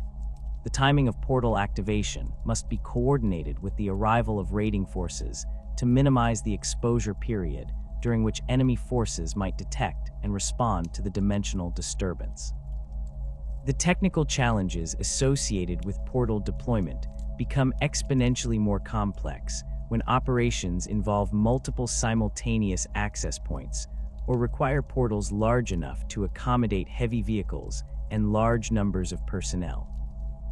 The power requirements for maintaining multiple active portals constrain even the most advanced Drukhari energy systems, while the coordination necessary to synchronize the opening and closing of different access points demands split-second timing that leaves no margin for error. Failed portal operations can result in raiding forces being stranded in real space, or worse, dimensional instabilities that tear apart both the raiders and their intended targets. The deployment of fast skimmer craft through Webway portals represents the tactical doctrine that has made Drukhari raids so devastatingly effective against conventional military forces. Raiders and venoms emerge from dimensional rifts at maximum velocity, their pilots already locked onto predetermined targets and firing solutions calculated during the approach phase. The speed of these craft allows them to cover vast distances in the crucial seconds after portal emergence, reaching their objectives before enemy forces can organize coordinated resistance or bring heavy weapons to bear on the relatively fragile Drukhari vehicles. The psychological impact of sudden skimmer deployment cannot be overstated, as the appearance of alien aircraft from dimensional tiers creates panic and confusion that often proves more effective than the actual firepower of the attacking craft. Enemy commanders trained to respond to conventional threats find themselves facing an assault that bypasses their prepared defensive positions and strikes at targets they had considered secure from attack. The distinctive whine of Drukhari engines and the alien silhouettes of their craft create terror that spreads far beyond the immediate combat zone, disrupting communications and command structures across entire planetary defense networks. Raider crews represent the elite of Drukhari mobile warfare, individuals who have mastered the complex skills necessary to pilot their craft through dimensional portals while simultaneously engaging multiple enemy targets and coordinating with other elements of the raiding force. The open-top design of Raider transports requires pilots who can maintain precise control while exposed to enemy fire, environmental hazards, and the disorienting effects of rapid dimensional transitions. The most experienced pilots develop an intuitive understanding of their craft's capabilities that allows them to execute maneuvers that would be impossible for less skilled operators, threading their vehicles through defensive fire patterns while delivering their passenger loads to precise insertion points. The warrior squads transported by Raider craft must be prepared to disembark and engage enemy forces within seconds of portal emergence, as the success of most operations depends on achieving immediate tactical superiority before defenders can organize effective resistance. Kabalite warriors carried into battle aboard Raiders undergo specialized training that prepares them for the disorientation and physical stress associated with rapid dimensional travel, while their equipment loadouts are optimized for the specific requirements of their assigned mission objectives. Squads designated for slave procurement carry restraint devices and non-lethal weapons designed to incapacitate rather than kill potential captives, while those assigned to eliminate specific targets or destroy infrastructure carry more conventional armaments. Venom squadrons provide close support and reconnaissance capabilities that complement the heavier firepower and transport capacity of Raider formations. These smaller, more agile craft excel at engaging enemy light vehicles and infantry formations, while providing the speed and maneuverability necessary to respond rapidly to changing tactical situations. Venom pilots often serve as the eyes and ears of larger raiding forces, using their craft's superior speed to scout ahead of main formations and provide early warning of enemy movements or unexpected defensive preparations. The coordination between different types of skimmer craft during real space operations requires a level of tactical sophistication that reflects the Drukhari's millennia of experience in mobile warfare. Mixed formations of Raiders and Venoms can engage multiple target types simultaneously while maintaining the flexibility necessary to respond to enemy countermeasures or exploit unexpected opportunities. The most successful raid commanders understand how to balance the different capabilities of their available craft to create combined arms effects that maximize the impact of their forces while minimizing exposure to enemy defensive fire. The extraction phase of real space raids presents unique challenges that require the same level of planning and coordination as the initial assault.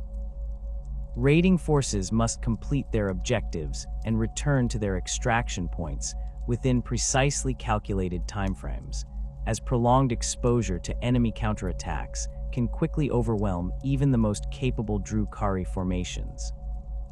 The portable portal generators used to create extraction points are vulnerable to enemy fire and require constant protection from dedicated security teams, while the loading of captured slaves and materials must be accomplished under combat conditions that leave little room for careful handling or organization. Large-scale planetary assaults that involve multiple Kabals working in coordination represent the most complex and ambitious operations conducted by Drukhari forces. These campaigns require extensive preliminary negotiations between participating factions to establish command structures, resource allocation, and the division of captured spoils.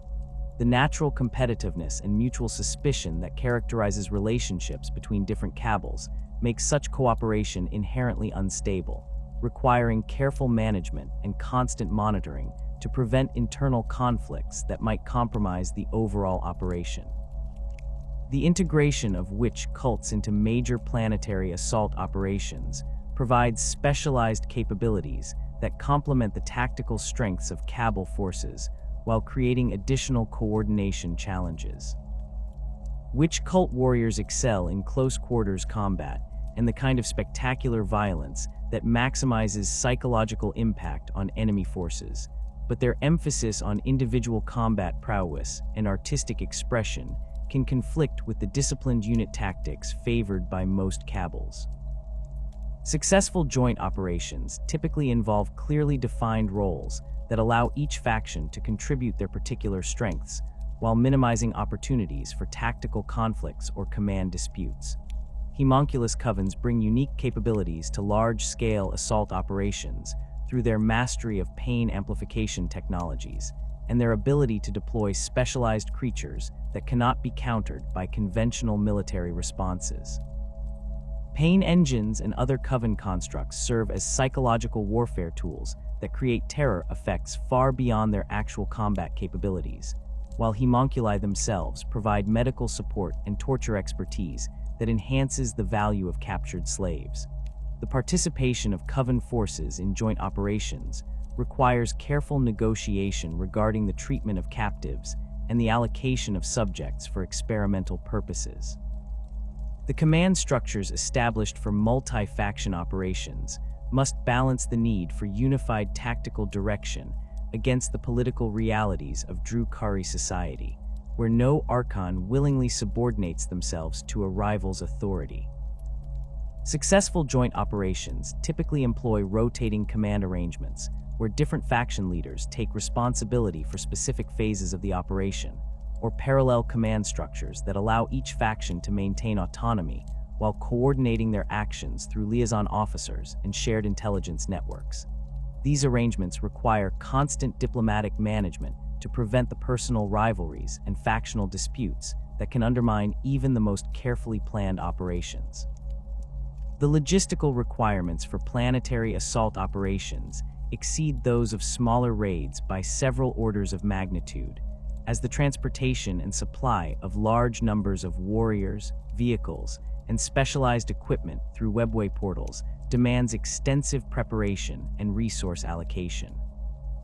The establishment of forward bases within target systems requires the deployment of defensive forces and support personnel who can maintain portal operations and provide resupply capabilities for extended campaigns. These logistical networks become high-value targets for enemy counterattacks, requiring significant security resources that reduce the forces available for primary mission objectives. The economic necessity that drives constant raiding operations extends far beyond simple resource acquisition to encompass the fundamental requirements for Drukhari survival in their post-fall existence. The population of Commorragh requires continuous influxes of fresh slaves to replace those consumed by the city's industrial operations, gladiatorial games, and the countless other activities that sustain Drukhari society. The rate of slave consumption within the Dark City means that even the most successful raids provide only temporary relief from the constant pressure to acquire new captives, creating a cycle of violence that must be maintained indefinitely to prevent societal collapse. The prevention of stagnation that might attract Slaanesh's attention represents an existential threat that shapes every aspect of Drukhari raiding strategy. Periods of reduced activity or failed operations create dangerous accumulations of psychic energy that draw the attention of she who thirsts, threatening not only individual Drukhari, but potentially the entire population of Commorragh. This creates pressure for increasingly ambitious and spectacular raids that provide the levels of suffering and sensation necessary to maintain the psychic barriers that protect the Dark City from chaos corruption. The competition for raiding opportunities between different Kabals creates additional layers of complexity in operational planning, as successful factions must balance their need for resources against the political consequences of appearing too dominant or threatening to their rivals. Kabals that achieve consistent success in their raiding operations face the challenge of managing their growing power and influence without triggering coordinated opposition from other factions that might view their success as a threat to the existing balance of power within Commorragh. The technological advantages that enable successful real-space raids require constant innovation and development to counter the evolving defensive capabilities of target civilizations. Imperial forces, in particular, have adapted their tactics and equipment in response to repeated Drukhari attacks, developing new detection systems, rapid response protocols, and specialized weapons designed to counter the mobility advantages that have traditionally made Drukhari raids so effective. This technological arms race forces Drukhari weapon crafters and vehicle designers to continuously develop new capabilities and countermeasures that can maintain their tactical superiority against increasingly sophisticated opposition. The delicate equilibrium that maintains Commorragh's existence depends not merely on successful raids against real-space civilizations, but on the intricate web of alliances, betrayals, and calculated violence that defines relationships between the Dark City's various factions. The politics of Commorragh operate according to principles that would be incomprehensible to most civilizations, where trust is a liability, loyalty is temporary, and the only permanent relationships are those built on mutual fear and carefully balanced advantages. Within this environment, the Kabals must navigate constant threats from both external enemies and internal rivals while maintaining the operational capabilities necessary for their continued survival. Inter-Kabal warfare represents the most visible manifestation of Commorragh's political dynamics, though these conflicts rarely involve the kind of total warfare that might threaten the Dark City's overall stability. Instead, Kabal rivalries typically unfold through a series of calculated strikes, economic pressures, and proxy conflicts that allow factions to weaken their enemies while maintaining plausible deniability regarding their involvement. A successful Archon must master the art of conducting multiple simultaneous conflicts at different levels of intensity, engaging in open warfare with some rivals while maintaining profitable alliances with others, and secretly undermining the positions of potential future threats. The complexity of these relationships becomes apparent when examining the shifting alliances that characterize major Kabal interactions. The Kabal of the Flayed Skull might maintain a formal non-aggression pact with the Obsidian Rose, while simultaneously conducting covert operations against Poisoned Tongue assets, all while negotiating with the Black Heart for access to premium slave markets. These arrangements can change rapidly based on evolving circumstances, successful operations that alter the balance of power, or simply the personal whims of individual Archons who decide that their current partnerships no longer serve their interests. Blood feuds between Kabals often originate from seemingly minor incidents that escalate through cycles of retaliation and counter-retaliation until they become defining characteristics of the relationships between entire organizations. The destruction of a single raider during a joint operation might trigger reprisals that continue for centuries, with each faction seeking to inflict slightly greater damage than they received in the previous exchange. These ongoing conflicts serve multiple purposes within Drukhari society. They provide opportunities for warriors to gain combat experience and demonstrate their capabilities. They create the constant tension and violence that helps sustain the population against Slaaneish's hunger, and they prevent any single faction from becoming complacent or losing the edge that survival in Commorragh demands. The management of these feuds requires careful calculation to ensure that they remain profitable rather than destructive. Archons must gauge the costs and benefits of continued conflict against the potential advantages of negotiated settlements or temporary truces. A feud that drains too many resources or prevents a cabal from conducting profitable real space raids becomes a liability that threatens the organization's survival, while conflicts that are resolved too easily might be interpreted as signs of weakness that invite challenges from other rivals. The most skilled Archons learn to manipulate their feuds to create opportunities for advancement while avoiding the kind of devastating losses that might permanently cripple their organizations. The role of neutral parties in mediating Kabal conflicts has evolved into a specialized function within Commorragh's political landscape. Certain minor Kabals or independent operators have built their reputations on their ability to facilitate negotiations between warring factions, providing secure meeting locations and reliable communication channels that allow enemies to explore potential agreements without appearing weak or desperate. These mediators must maintain careful neutrality to preserve their usefulness, as any perceived favoritism toward one faction would immediately compromise their ability to serve other clients and potentially make them targets for retaliation. The Archon's court represents the most intimate and dangerous aspect of Kabal politics, as these collections of advisors, bodyguards, and specialists operate within the inner circles of power, where personal relationships and individual loyalties can determine the fate of entire organizations. The composition of an Archon's court reflects both their personal preferences and their strategic needs, balancing the requirement for trusted allies against the necessity of maintaining access to specialized capabilities that cannot be found within the Kabal's regular membership. Lamians occupy a unique position within Archon courts through their mastery of exotic poisons and biochemical manipulation. These deadly courtesans serve as both weapons and advisors, providing their patrons with access to toxins that can eliminate enemies without leaving obvious evidence of foul play, while also offering insights into the weaknesses and vulnerabilities of rival leaders. The relationship between an Archon and their Lamian allies requires extraordinary trust, as these individuals possess the knowledge and means to eliminate their employers at any time. This mutual vulnerability creates bonds that can be stronger than conventional loyalty, as both parties understand that their survival depends on maintaining their partnership. The poisons employed by Lamians extend far beyond simple killing compounds to include substances that can manipulate emotions, alter memories, or induce specific psychological states in their victims. A skilled Lamian might dose an enemy negotiator with compounds that increase aggression and reduce rational thinking, causing them to make decisions that favor their opponent's position. Alternatively, they might employ toxins that create temporary paralysis or disorientation, allowing their allies to capture valuable prisoners or extract information from unwilling subjects.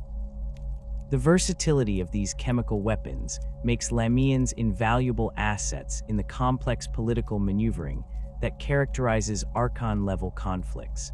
Medusi brings psychic capabilities to Archon courts that complement the more conventional skills of other court members.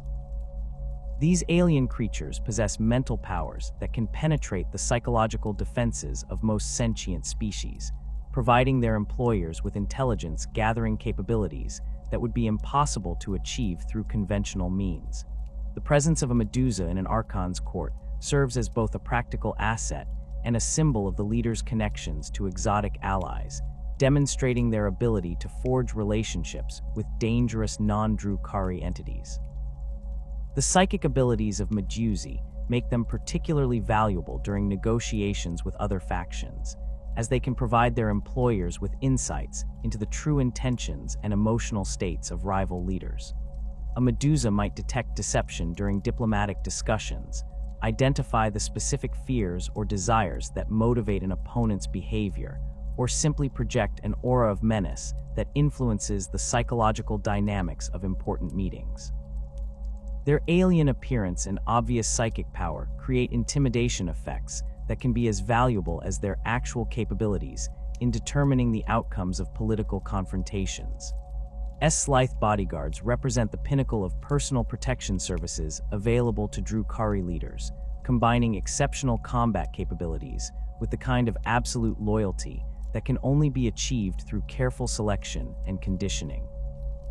These four-armed serpentine warriors serve as both shields and weapons for their employers, capable of engaging multiple opponents simultaneously while maintaining constant awareness of potential threats from all directions. The presence of Slythe guards sends clear messages about an Archon's power and resources, as these elite warriors command premium prices and are available only to leaders who can afford their services. The combat techniques employed by Slythe bodyguards are specifically adapted to the close-quarters environments where assassination attempts are most likely to occur. Their multiple arms allow them to wield different weapon types simultaneously, engaging ranged threats with firearms while maintaining melee capabilities for opponents who close to striking distance. Their serpentine lower bodies provide exceptional mobility and stability, allowing them to move rapidly through confined spaces while maintaining defensive positions that protect their charges from multiple attack vectors. Gulls bring a different type of protection to Archon courts through their savage ferocity and their ability to detect threats through senses that exceed those of most other species. These pale, eyeless creatures possess heightened awareness of their surroundings that allows them to identify potential assassins or hidden enemies that might escape the notice of more conventional guards. Their bestial appearance and obvious lethality create psychological effects that deter many potential threats, as few individuals are willing to risk confrontation with creatures that appear to exist solely for violence and destruction. The integration of gulls into court environments requires careful management, as their savage nature makes them unsuitable for situations that require subtlety or diplomatic consideration. However, their presence during high-stakes negotiations or potentially dangerous meetings serves as an unmistakable demonstration of an Archon's willingness to resort to extreme violence if their interests are threatened. The sight of gulls prowling the edges of diplomatic gatherings creates an atmosphere of barely controlled danger that can influence the behavior of all participants. Succession struggles within Kabals represent perhaps the most dangerous aspect of Drukhari politics, as these conflicts directly threaten the leadership structures that maintain organizational coherence and operational effectiveness. The relationship between Archons and their Drakons is inherently unstable, as ambitious subordinates must balance their desire for advancement against the practical necessity of maintaining their current positions and the survival of their organization. This creates a constant state of tension where Drakons must demonstrate both loyalty and capability while positioning themselves to potentially assume leadership if circumstances create opportunities for advancement. The methods employed by Drakons seeking to usurp their Archon masters reflect the sophisticated understanding of power dynamics that characterizes successful Drukhari leaders. Direct assassination, while occasionally successful, carries enormous risks and often results in the destruction of both the attacker and their target. More subtle approaches involve gradually undermining an Archon's authority through carefully orchestrated failures, strategic alliances with rival factions, or the manipulation of external threats that create opportunities for leadership changes without obvious internal betrayal. The timing of succession attempts requires extraordinary judgment, as premature moves result in the elimination of ambitious Drakons, while delayed action might allow rivals to seize opportunities that will not recur. Successful usurpers typically wait for moments when their Archon is weakened by external pressures, distracted by major operations, or facing challenges that require their attention elsewhere. The most sophisticated succession plots involve creating the very circumstances that provide opportunities for advancement, orchestrating situations where the current Archon's removal appears necessary for the survival of the organization rather than simple personal ambition. The aftermath of successful succession struggles often determines whether a Kabal emerges stronger or weaker from the leadership transition. New Archons must quickly establish their authority over subordinates who might have supported their predecessors, eliminate potential rivals who pose threats to their consolidation of power, and demonstrate the competence necessary to maintain the organization's operational capabilities. The most successful transitions involve minimal disruption to ongoing operations and the rapid integration of former opponents into the new leadership structure, while failed successions can result in the fragmentation or complete destruction of entire Kabals. Ancient noble houses within Commorragh face unique challenges in maintaining their relevance within the power structure that Vecht has created to dominate the Dark City. These organizations possess advantages in terms of accumulated wealth, established territorial holdings, and historical connections to other factions, but they must compete against newer Kabals that may be more adaptable to current conditions and more willing to embrace the ruthless pragmatism that characterizes successful Drukhari politics. The tension between traditional privilege and demonstrated competence creates ongoing conflicts that shape the evolution of Commorragh's political landscape. The strategies employed by noble houses to maintain their positions involve leveraging their historical advantages while adapting to the meritocratic aspects of Vecht's new order.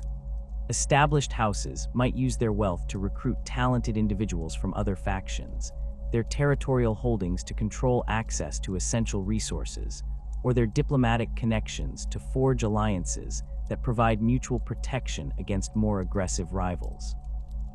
However, these traditional approaches must be balanced against the need to demonstrate the kind of operational success that legitimizes continued authority within the current system. The influence of ancient bloodlines within noble house politics creates additional layers of complexity, as family relationships and inherited obligations can conflict with the practical requirements of organizational survival. Scions of noble houses might find themselves torn between loyalty to relatives who lack the competence necessary for leadership positions and the need to advance individuals whose capabilities better serve the organization's interests. These internal conflicts can be exploited by rival factions that understand how to manipulate family dynamics to create divisions within enemy organizations. The adaptation strategies employed by surviving noble houses reflect their understanding that pure traditionalism is insufficient for long-term survival in Vecht's Commorragh. The most successful houses have found ways to incorporate new members and innovative approaches while maintaining the cultural identity and organizational advantages that distinguish them from newer Kabals. This balance between tradition and adaptation requires leadership that can navigate both the historical expectations of their own followers and the competitive pressures created by rival factions that may be less constrained by conventional limitations. The technological superiority that enables Drukhari dominance in real space raids stems from millennia of refinement in weapon systems specifically designed for their unique approach to warfare. Unlike the crude bludgeoning instruments favored by younger races, Drukhari armaments represent the pinnacle of sadistic engineering, where every component serves dual purposes of tactical effectiveness and the infliction of exquisite suffering. The weapons that emerge from Commorragh's forges bear little resemblance to the elegant tools of their craftworld cousins, having been corrupted and enhanced to serve the darker appetites of their wielders, while maintaining the technological sophistication that marks all Eldar craftsmanship. Splinter weapons form the backbone of Drukhari small arms technology, utilizing crystalline ammunition that transforms conventional projectile warfare into an art form of prolonged agony.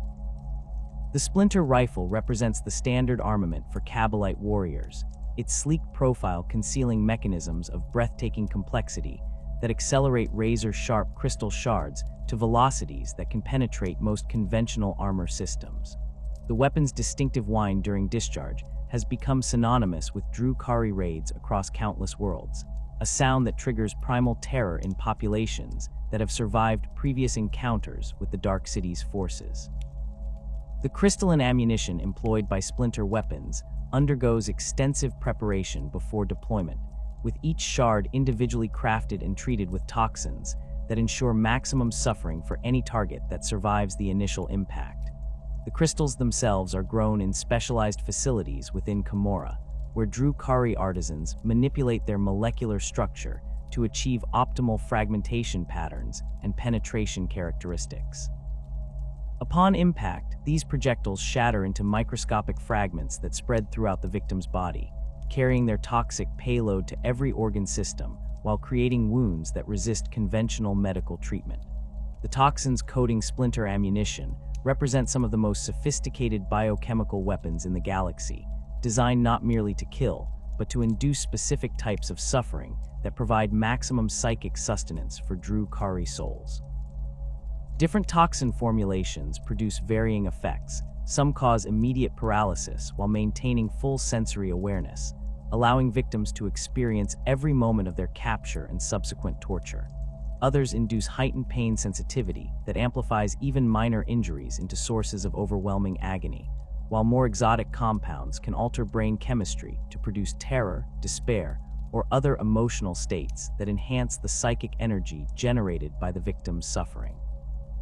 Splinter cannons represent the heavy weapon variant of this technology, scaling up the basic principles of crystalline projectile warfare to engage hardened targets and provide sustained fire support during major operations. These weapons utilize larger crystal formations that maintain their structural integrity over greater distances while carrying proportionally larger doses of toxic compounds. The increased size and velocity of splinter cannon ammunition allows it to penetrate vehicle armor and fortified positions that would resist smaller splinter rifle rounds, making these weapons essential for assault operations against well-defended targets. The feeding mechanisms of splinter cannons incorporate sophisticated ammunition handling systems that can cycle between different types of crystalline rounds based on target requirements. Anti-personnel rounds maximize fragmentation and toxin dispersal for engaging infantry formations, while armor-piercing variants sacrifice some toxic payload for enhanced penetration capabilities.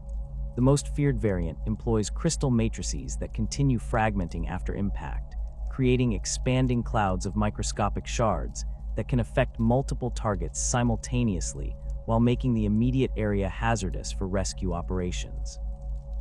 The psychological impact of splinter weapons extends far beyond their physical effects, as the distinctive visual and auditory signatures of these armaments create terror responses that often prove more tactically valuable than their actual lethality. The sight of crystal shards embedding themselves in armor and flesh, while victims collapse in obvious agony, creates panic that spreads throughout enemy formations, disrupting command structures and triggering flight responses that make organized resistance impossible. Experienced Drukhari warriors understand how to exploit these psychological effects, timing their attacks to maximize the terror impact on surviving enemies while positioning themselves to capture fleeing targets. Dark Lance technology represents the pinnacle of Drukhari heavy weapons development, utilizing principles of matter manipulation that border on the incomprehensible, even by the standards of advanced civilizations. These weapons generate focused beams of dark light energy that interact with matter at the subatomic level, causing targeted materials to simply cease existing rather than being destroyed through conventional means. The effect appears as a lance of absolute darkness that consumes everything in its path, leaving perfectly smooth voids where solid matter once existed without generating heat, radiation, or other secondary effects associated with conventional energy weapons. The dark light energy employed by these weapons draws its power from the same dimensional manipulation techniques that enable Webway travel, tapping into the fundamental forces that separate real space from the warp to create zones where normal physical laws become temporarily suspended. The generation of dark light requires exotic materials and energy sources that can only be obtained through raids against technologically advanced civilizations, making dark lances expensive weapons that are typically reserved for elite units or critical missions, where their unique capabilities provide decisive advantages. The targeting systems integrated into dark lance weapons incorporate predictive algorithms that account for the complex physics involved in dark light projection, automatically calculating the optimal firing solutions for engaging targets at various ranges and under different environmental conditions. These systems must compensate for factors such as gravitational fields, electromagnetic interference, and the quantum fluctuations that affect dark light beam coherence over extended distances.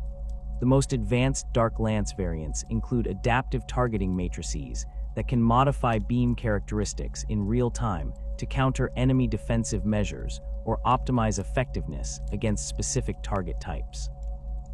Blaster weapons utilize scaled-down versions of darklight technology to create personal weapons that provide Drukhari infantry with capabilities that exceed those available to most other military forces. These weapons generate shorter-range darklight pulses that can eliminate individual targets with absolute certainty while maintaining the energy efficiency necessary for sustained combat operations. The compact nature of blaster technology allows it to be incorporated into various weapon platforms, from handheld pistols carried by Archons to vehicle-mounted systems that provide close-range defensive capabilities. The tactical applications of darklight weapons extend beyond simple target elimination to include specialized roles such as breaching operations and defensive position clearance. Dark lances can create perfectly circular holes through fortified walls or vehicle armor without generating debris or structural damage that might complicate subsequent operations. This capability makes them invaluable for precision strikes against enemy strongpoints, or for creating entry routes during assault operations where conventional explosives would be inappropriate or counterproductive. The maintenance requirements for darklight weapons demand specialized knowledge and equipment that only the most skilled Drukhari technicians possess. The exotic components that enable darklight generation are extremely sensitive to environmental conditions and require constant calibration to maintain optimal performance characteristics. Weapons that fall out of alignment can become unreliable or even dangerous to their operators, as unstable darklight emissions can affect unintended targets or create dimensional anomalies that threaten nearby personnel. Ghost plate armor represents the Drukhari approach to personal protection, emphasizing mobility and stealth over the crude durability favored by less sophisticated civilizations. This armor system utilizes advanced metamaterials that can selectively interact with different types of energy and projectiles, while maintaining the flexibility necessary for the acrobatic combat styles preferred by Drukhari warriors. The Ghost Plate's distinctive appearance, with its angular surfaces and deep shadows that seem to absorb light, serves both practical and psychological purposes in creating an intimidating presence that enhances the terror impact of Drukhari forces. The construction of Ghost Plate armor involves layering multiple types of protective materials, each optimized for specific threat types while contributing to the overall system's performance characteristics. The innermost layers consist of impact-absorbing compounds that distribute kinetic energy across the wearer's body, reducing the likelihood of serious injury from projectile impacts or blunt force trauma. Intermediate layers incorporate energy-dispersing elements that can deflect or redirect various types of directed energy weapons, while the outer surface includes adaptive camouflage systems that can modify their appearance to blend with surrounding environments. The mobility enhancements integrated into Ghost Plate systems allow Drukhari warriors to maintain their characteristic speed and agility while benefiting from significant protective capabilities. Powered assist mechanisms amplify the wearer's natural movements, enabling them to perform leaps and acrobatic maneuvers that would be impossible for unaugmented individuals. These systems draw power from compact energy cells that can operate for extended periods without requiring external recharging, though the most demanding combat situations may necessitate the use of supplementary power sources or temporary performance limitations. Combat drugs represent another crucial component of the Drukhari arsenal, providing chemical enhancements that can temporarily elevate warrior capabilities beyond their natural limits, while creating the heightened sensations that help sustain Drukhari souls against Slaanesh's hunger. These substances are typically administered through specialized delivery systems integrated into armor or weapon systems, allowing for precise dosing and timing that maximizes their beneficial effects while minimizing potential complications or dependency issues. The pharmacological sophistication of Drukhari combat drugs reflects millennia of research into the biochemical mechanisms that govern pain, pleasure, and performance enhancement.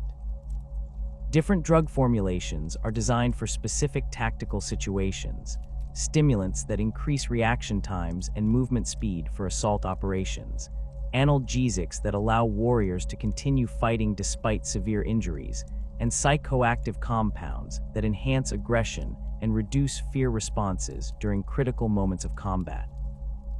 The most advanced formulations can provide multiple effects simultaneously, while including safeguards that prevent overdose or dangerous interactions between different substances.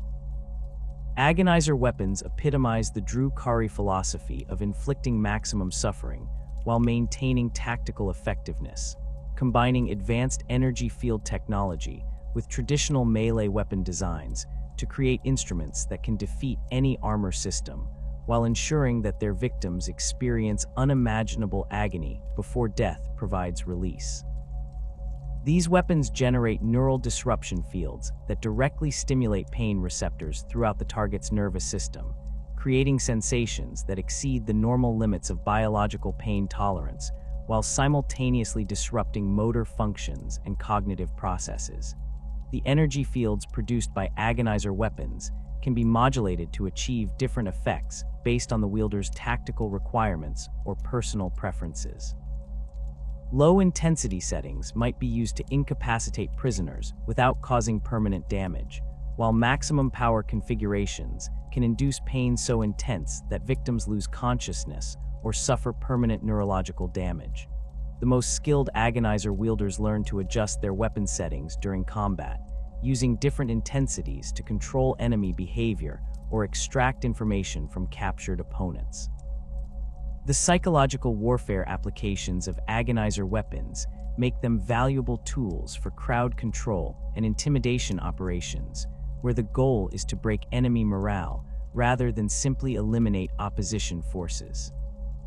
The sight of comrades writhing in obvious agony from agonizer strikes creates panic that can cause entire enemy formations to break and flee, while the distinctive energy discharge patterns of these weapons serve as unmistakable warnings of Drukhari presence that can clear areas without requiring actual violence.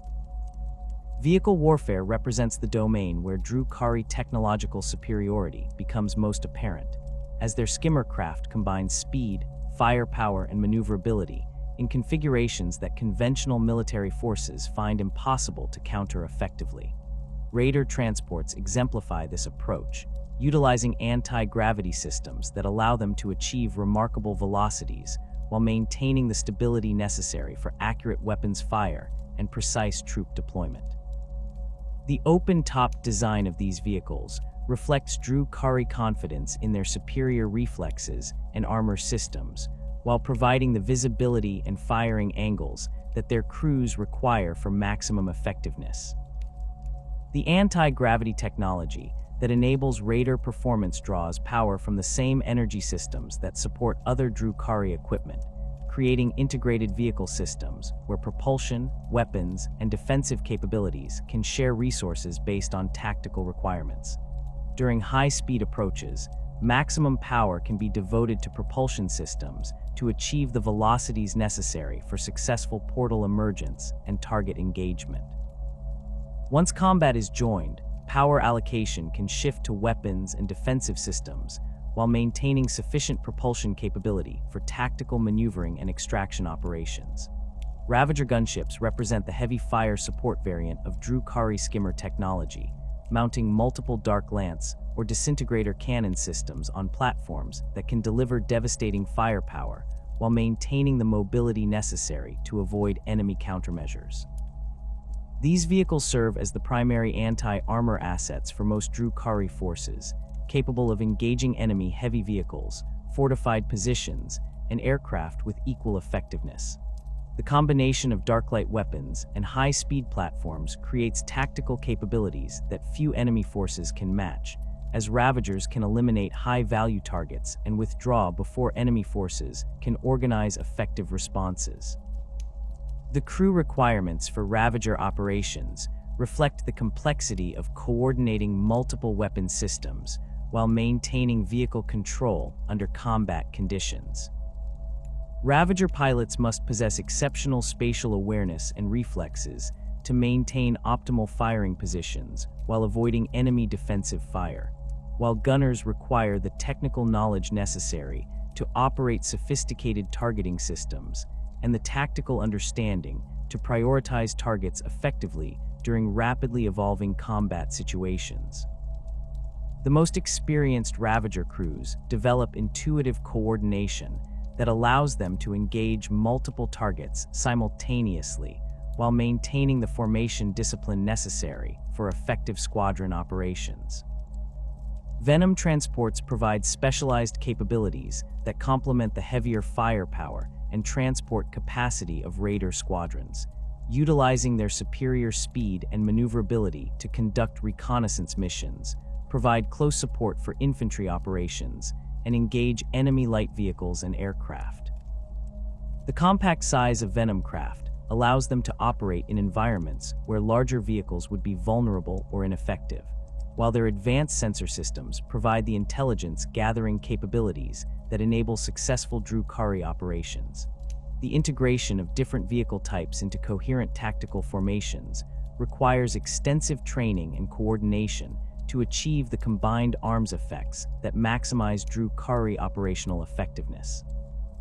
Mixed squadrons of Raiders, Ravagers, and Venoms can engage multiple target types simultaneously while maintaining the flexibility necessary to respond to changing tactical situations or exploit unexpected opportunities. The most successful vehicle formations operate according to carefully rehearsed tactical doctrines that assign specific roles and responsibilities to each vehicle type while maintaining the communication and coordination necessary for effective mutual support. The fundamental necessity that drives every aspect of Drukhari society stems from their precarious existence in the shadow of She Who Thirsts. Without the constant influx of psychic suffering generated by tortured captives, the souls of Commorragh's inhabitants would be slowly consumed by Slaanesh's eternal hunger, leaving them as empty husks devoid of consciousness or purpose. This existential threat transforms what might appear to be simple cruelty into a survival mechanism that permeates every level of Dark City society, from the lowliest Kabalite warrior to the supreme overlord himself. The procurement, processing, and systematic exploitation of sentient beings represents the economic foundation upon which all Drukhari civilization rests, creating markets and industries that would be incomprehensible to more conventional civilizations. The psychic sustenance derived from suffering operates according to principles that the Drukhari have spent millennia studying and refining. Different types of pain generate varying levels of psychic energy, with physical torture providing baseline sustenance, while emotional and psychological anguish produces exponentially greater returns. The most valuable captives are those capable of experiencing complex emotions and sophisticated mental states, as their suffering can be amplified and prolonged through techniques that exploit their specific psychological vulnerabilities. Psychers represent the premium tier of this grotesque hierarchy, their enhanced mental capabilities allowing them to generate psychic energy at levels that can sustain multiple Drukhari for extended periods. The harvesting of psychic energy requires specialized facilities and equipment designed to capture and concentrate the emanations produced by tortured victims. Pain amplifiers developed by homunculus covens can magnify the suffering experienced by individual captives while simultaneously broadcasting their anguish throughout surrounding areas, allowing multiple Drukhari to benefit from a single victim's torment. These devices incorporate neural interface technology that directly stimulates pain receptors while preventing the psychological shutdown mechanisms that might otherwise limit the duration of effective torture sessions. The distribution networks that channel psychic energy throughout Commorragh represent some of the most sophisticated infrastructure within the Dark City. Conduit systems built into the foundations of major districts, can collect and redistribute suffering from centralized torture facilities to residential areas, commercial districts, and military installations where Drukhari populations require constant sustenance. The maintenance of these networks requires specialized technicians who understand both the engineering principles involved and the specific requirements for preserving psychic energy during transmission across vast distances. Slave procurement operations begin with extensive intelligence gathering that can span decades of preparation as Drukhari scouts identify suitable target populations and assess their capture potential. The most valuable targets combine high population density with limited defensive capabilities and geographic isolation that prevents rapid military response to raiding operations.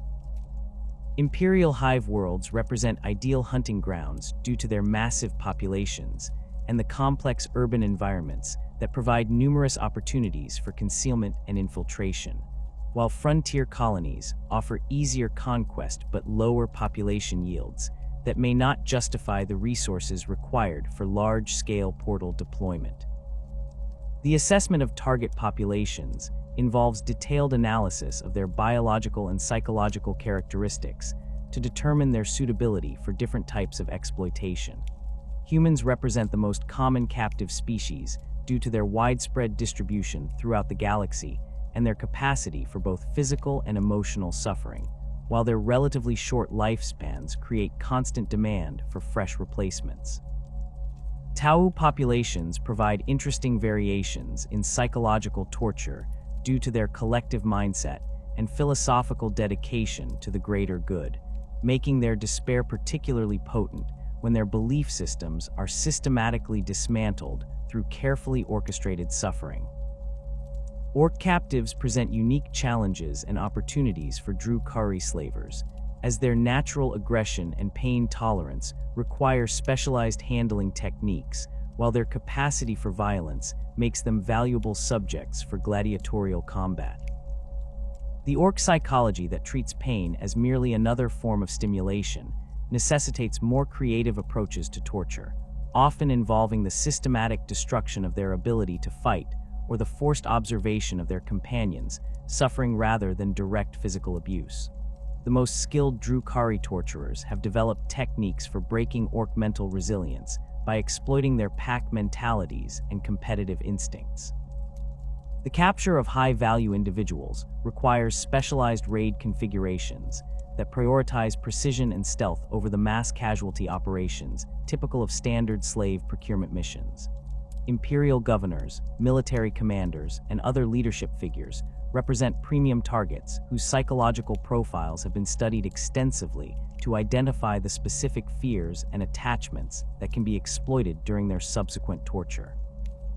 The capture of such individuals often involves elaborate deceptions and infiltration operations that may take years to execute, but the psychic energy generated by their systematic destruction can sustain entire Kabal hierarchies for extended periods. Psyker procurement represents the most dangerous and valuable aspect of slave trading operations, as these individuals possess both the mental capabilities necessary for generating exceptional psychic energy and the potential to pose significant threats to their captors if inadequately contained. The capture of sanctioned psychers from Imperial worlds requires specialized equipment and techniques designed to suppress their abilities while keeping them alive and conscious. Unsanctioned psychers and those from non-imperial civilizations may possess unpredictable abilities that require even more sophisticated containment measures, but their untrained minds often prove more susceptible to the psychological manipulation techniques employed by skilled torturers. The transportation of captured psychers through Webway portals creates additional complications due to the dimensional instabilities that their abilities can generate during transit. Specialized containment vessels equipped with psychic dampening fields and neural inhibitors must be employed to prevent captive psychers from disrupting portal operations or alerting other psychically sensitive individuals to ongoing Drukhari activities. The most valuable psyker captives are often kept in chemically induced comas during transport to minimize the risk of escape attempts or psychic backlash that might damage other cargo or personnel. Processing facilities within Commorragh represent the industrial infrastructure that transforms captured populations into the various categories of slaves required by different aspects of Dark City society. New arrivals undergo systematic evaluation to determine their optimal allocation based on physical capabilities, psychological profiles, and estimated lifespan under different types of exploitation. The most robust specimens might be assigned to heavy labor operations that require physical strength but offer relatively quick deaths, while those with specialized skills or interesting psychological characteristics are reserved for more sophisticated applications that can extract maximum value from their suffering over extended periods. The categorization process involves both automated systems that can rapidly assess basic physical and mental characteristics and specialized evaluators who identify the subtle qualities that determine a captive's suitability for particular applications. Drukhari with expertise in different species, psychology and physiology examine new arrivals to identify those with the mental resilience necessary for prolonged torture, the creative intelligence that makes psychological manipulation more rewarding, or the specific fears and attachments that can be exploited to generate optimal suffering levels. Medical evaluation of slave populations serves multiple purposes beyond simple health assessment, as Drukhari medical techniques can identify genetic markers, psychological predispositions, and physiological characteristics that affect a captive's value in different markets. Individuals with rare genetic traits might be reserved for homunculus experimentation, while those with specific medical conditions could be allocated to torture scenarios designed to exploit their particular vulnerabilities. The medical data collected during processing also enables the development of customized torture regimens that maximize psychic energy generation while prolonging the victim's useful lifespan. Arena distribution represents one of the most visible applications of slave labor within Commorragh, as gladiatorial combat provides both entertainment for the Dark City's population and a source of concentrated suffering that can sustain large numbers of Drukhari simultaneously. The selection of arena combatants involves identifying individuals with the physical capabilities and psychological characteristics necessary for effective combat, while ensuring that their eventual deaths will generate maximum psychic energy for the attending audience. Former military personnel represent premium arena stock due to their combat training and the psychological impact of their gradual degradation from proud warriors to desperate entertainment. The preparation of arena combatants involves training regimens designed to enhance their combat capabilities while simultaneously breaking down their psychological defenses and moral frameworks. Captives are forced to compete against each other for basic necessities, creating situations where survival requires abandoning previous ethical constraints and embracing the violence that their captors demand. The most successful arena preparation techniques exploit existing rivalries and prejudices among captive populations, turning former allies against each other while providing Drukhari audiences with the spectacle of civilized beings reduced to savage desperation. Combat drug administration represents a crucial aspect of arena operations, as chemical enhancement can prolong fights while intensifying the suffering experienced by participants. Stimulants that increase aggression and reduce pain sensitivity allow combatants to continue fighting despite severe injuries, while psychoactive compounds can heighten emotional responses and create more dramatic psychological breakdowns for audience entertainment.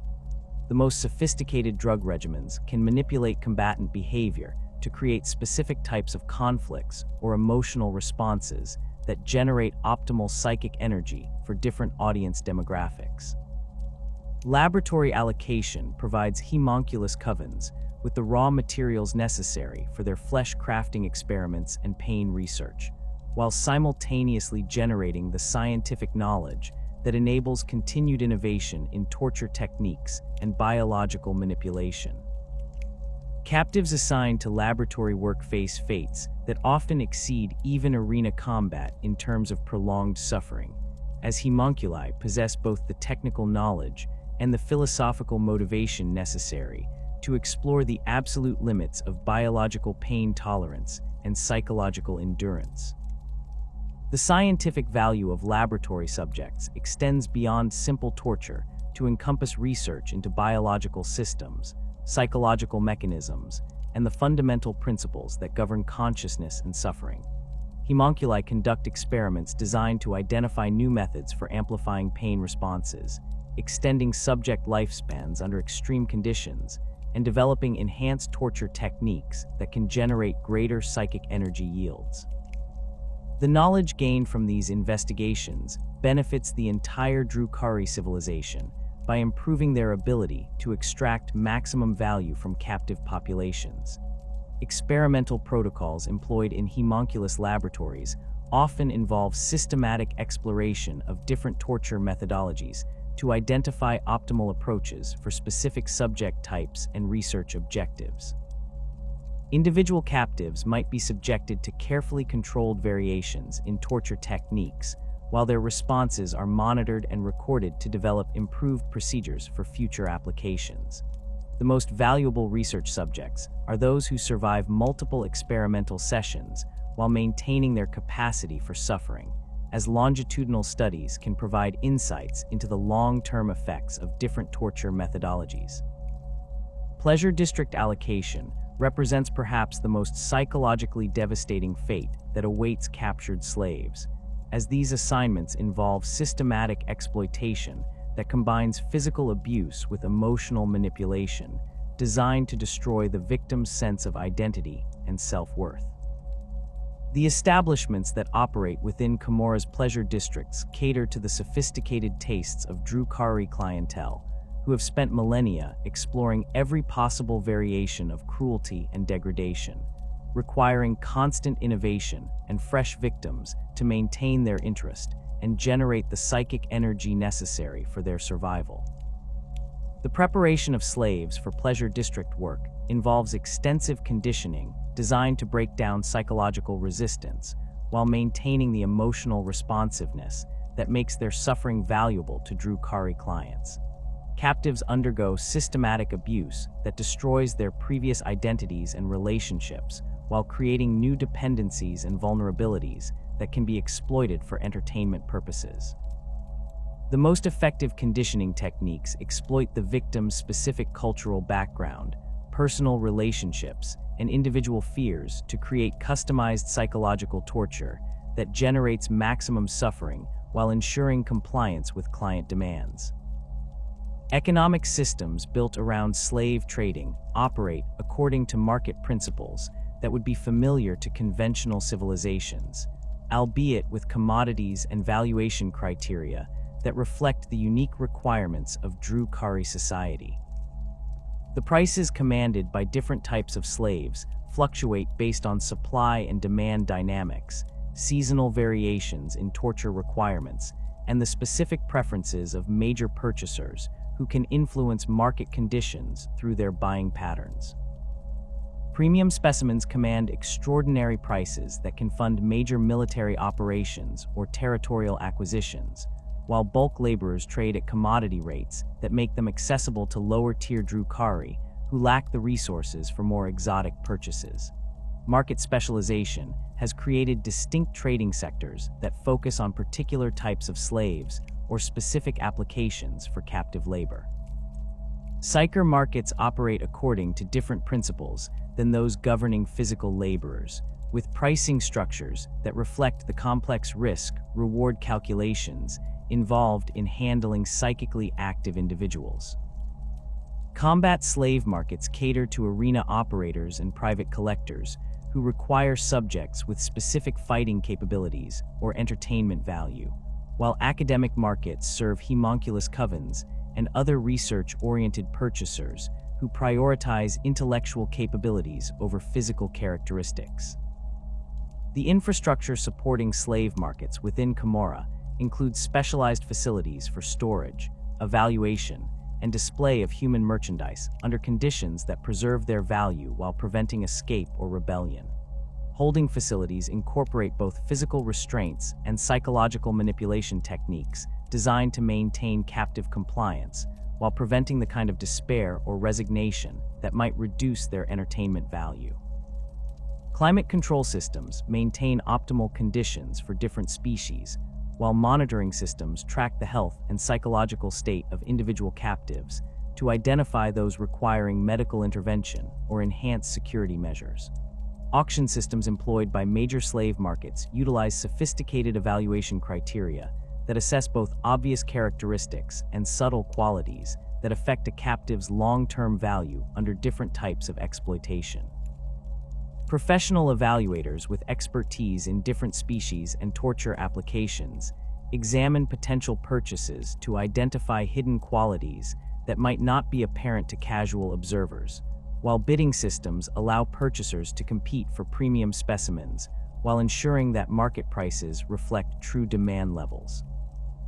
The harvesting of psychic anguish represents the ultimate purpose underlying all slave trade activities, as the systematic extraction of suffering from captive populations provides the energy necessary to sustain Drukhari civilization against Slaanesh's hunger.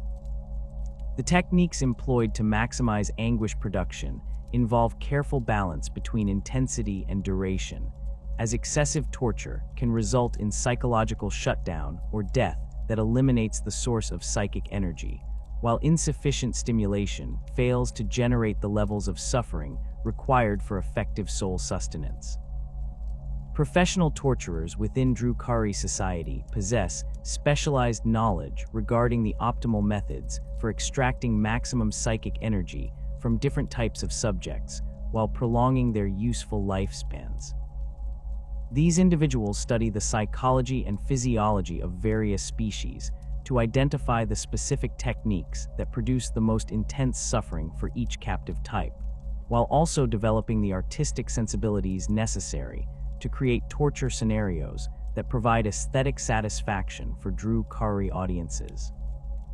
The most skilled practitioners can maintain individual subjects for decades or even centuries, while continuously generating high levels of psychic energy through carefully managed torture regimens.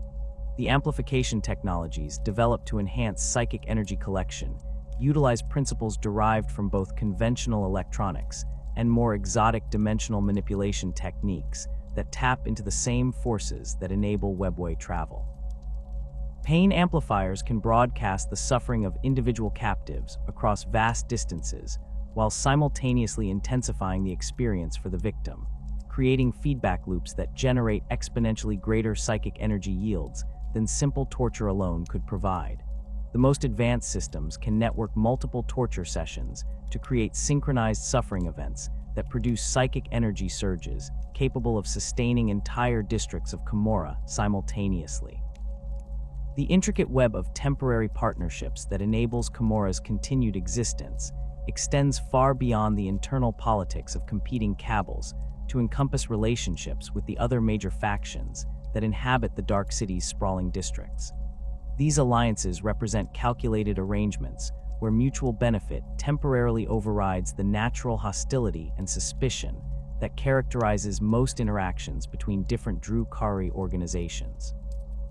The Kabals, despite their dominance in terms of military strength and territorial control, require specialized services and capabilities that can only be obtained through careful negotiation with groups whose expertise complements their own operational requirements.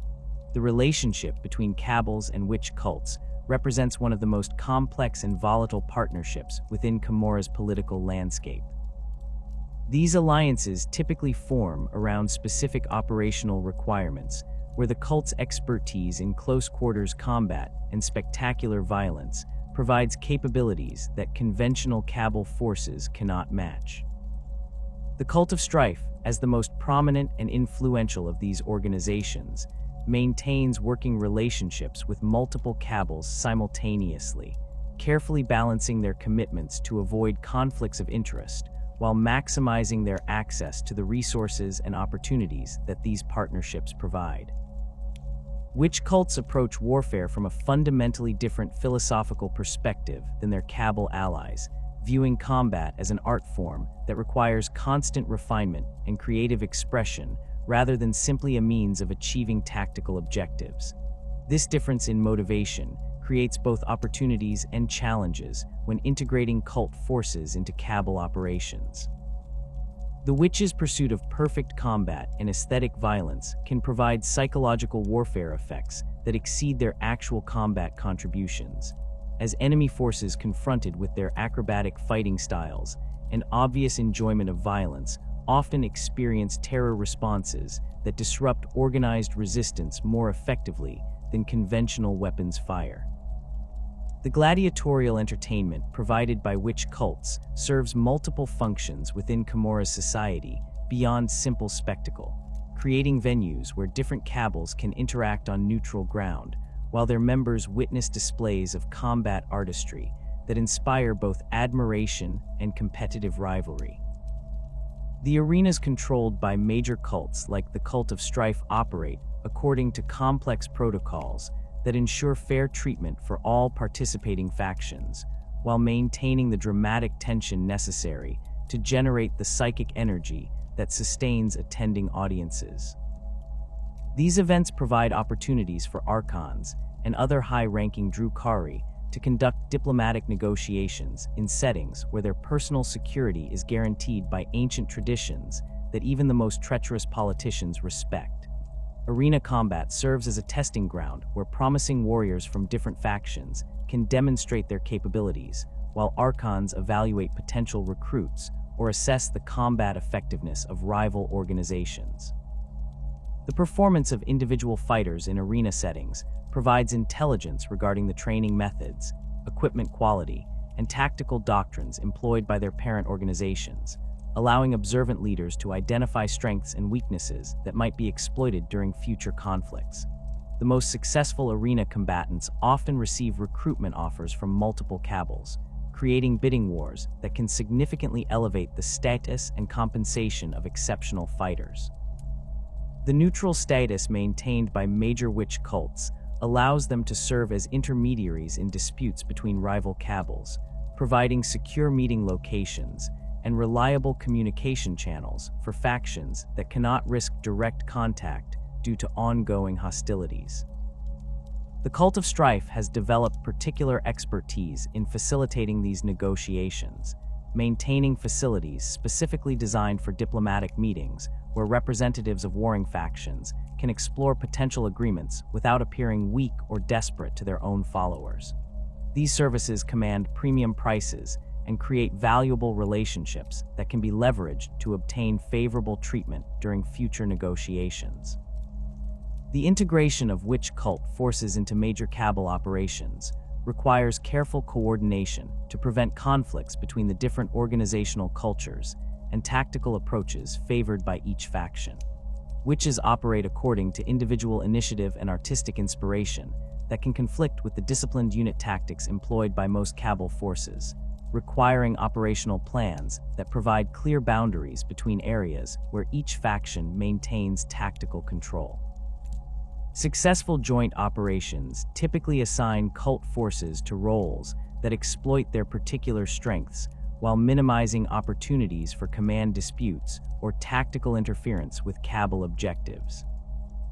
Combat drug expertise represents another area where witch cults provide valuable services to their Kabal allies, as their emphasis on physical enhancement and sensory amplification has driven extensive research into chemical compounds that can improve combat performance while providing the heightened sensations that Drukhari require for psychological sustenance. The stimulants and performance enhancers developed by cult alchemists often exceed the capabilities of similar compounds produced by Kabal weapon shops, incorporating exotic ingredients and sophisticated formulations that reflect millennia of experimentation with consciousness-altering substances. The partnerships between Kabals and homunculus covens represent perhaps the most crucial and dangerous alliances within Commorragh's political structure, as these ancient fleshcrafters possess capabilities that no other faction can replicate while simultaneously maintaining the independence and resources necessary to pose existential threats to any organization that attempts to dominate them directly. The Coven's mastery of biological manipulation, pain amplification, and resurrection technologies makes them indispensable partners for ambitious Archons, while their alien psychology and obvious sadism creates constant tension in relationships that require careful management to prevent catastrophic breakdowns. Resurrection services provided by homunculi represent the most valuable and sought-after capability offered by the Covens, as the ability to return from death provides Drukhari leaders with unprecedented opportunities for risk-taking and aggressive expansion that would be suicidal for individuals limited to single lifespans. The resurrection process involves sophisticated biological reconstruction that can restore individuals from minimal remains while preserving their memories, personalities, and accumulated knowledge, though the psychological trauma associated with death and rebirth often produces subtle changes in behavior and motivation that can affect long-term relationships and decision-making patterns.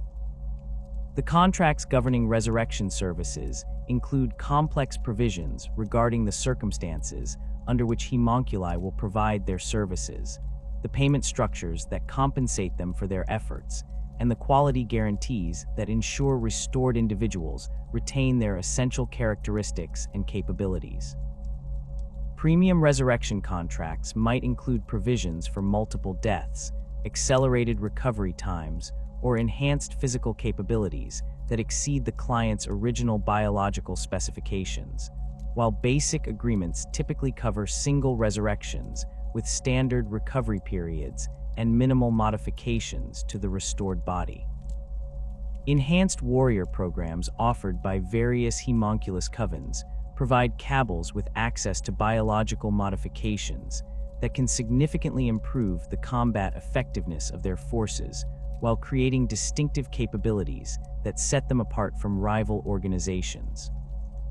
These enhancement programs range from relatively minor improvements, such as increased reflexes or enhanced sensory capabilities, to dramatic modifications that fundamentally alter the recipient's biological structure and combat potential.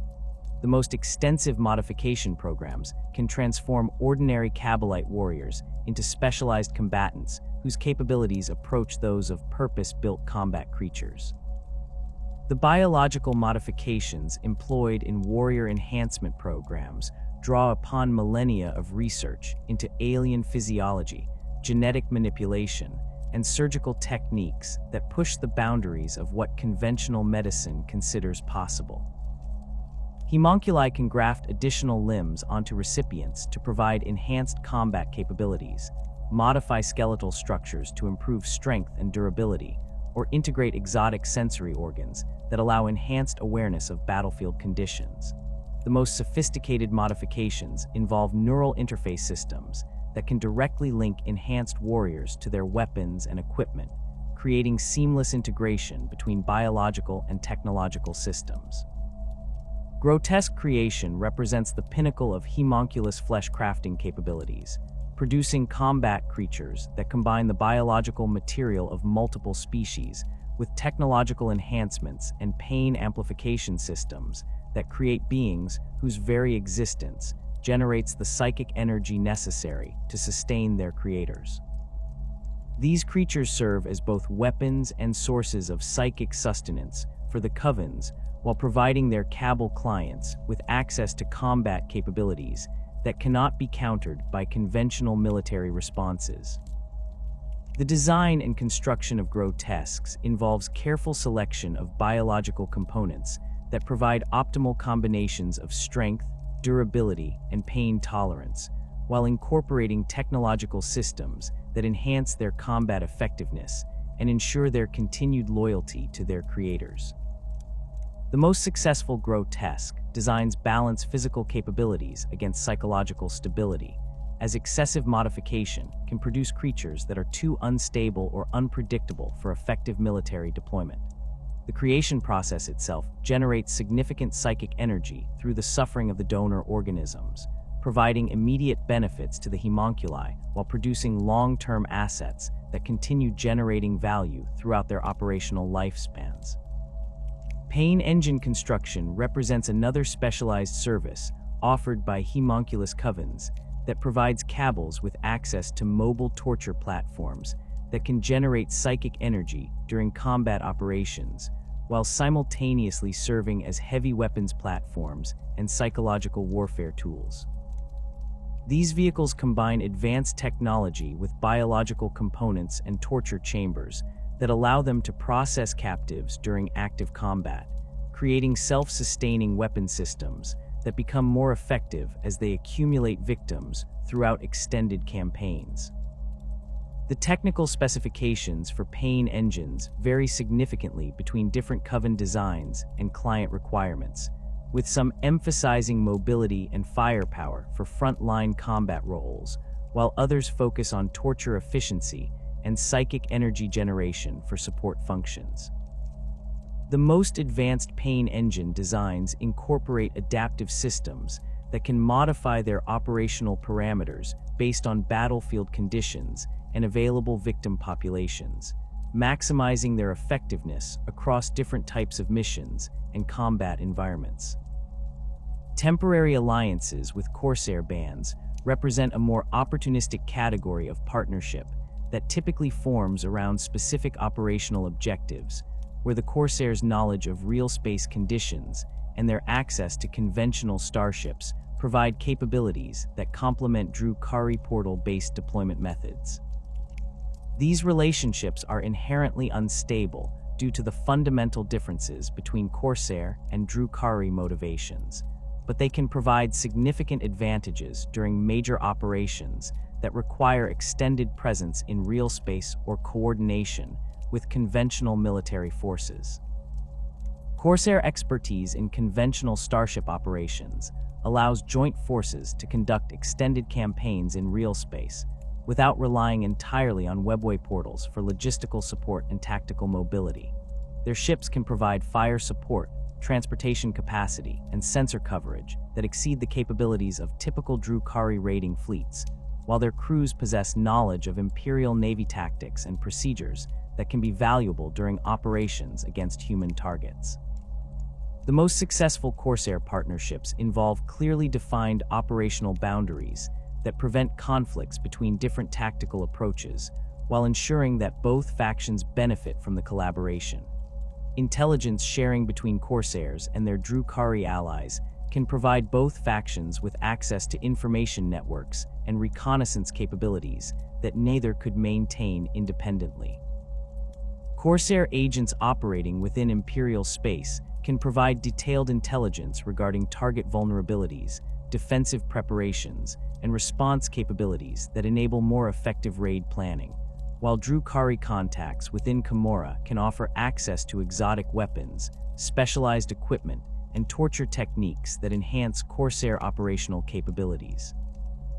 The integration of Corsair forces into Drukhari operations requires careful coordination to prevent tactical conflicts and ensure that joint forces can operate effectively despite their different equipment, training, and command structures. Corsair warriors typically employ more conventional weapons and tactics than their Drukhari allies, requiring operational plans that account for these differences while maximizing the combined effectiveness of both force types. The most successful joint operations assign each faction to roles that exploit their particular strengths while minimizing opportunities for confusion or friendly fire incidents. Alliances with Craftworld Eldar represent the most unusual and politically sensitive partnerships that Kabals occasionally pursue, typically forming only when existential threats require cooperation between factions that would normally be implacable enemies.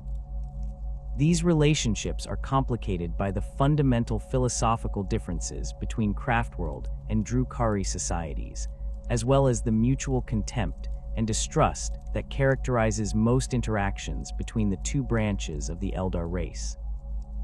The circumstances that can drive Craftworld Eldar to ally with their dark cousins typically involve threats that pose existential risks to both factions, such as major chaos incursions, Tyranid hive fleet invasions, or other catastrophic events that threaten to eliminate Eldar populations regardless of their cultural affiliations.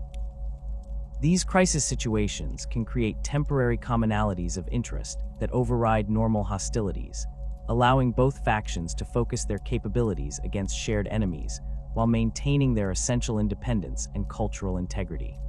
Military coordination between Craftworld and Drukhari forces requires extensive negotiation and careful planning to prevent conflicts between fundamentally incompatible tactical doctrines and operational philosophies. Craftworld forces emphasize careful planning, minimal casualties, and the protection of civilian populations, while Drukhari operations prioritize speed, psychological impact, and the acquisition of captives for torture. Joint operations must be structured to allow each faction to contribute their particular strengths while preventing their different approaches from undermining overall effectiveness. Intelligence cooperation between the two Eldar factions can provide both sides with access to information networks and analytical capabilities that significantly enhance their understanding of shared threats and potential response options.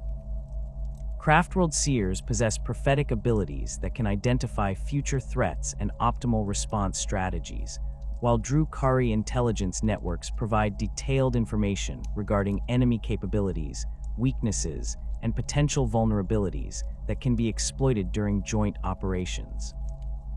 Mercenary relationships with human rogue traders represent another category of opportunistic alliance that can provide Kabals with access to imperial intelligence, trade networks, and political connections that would be impossible to obtain through conventional raiding operations.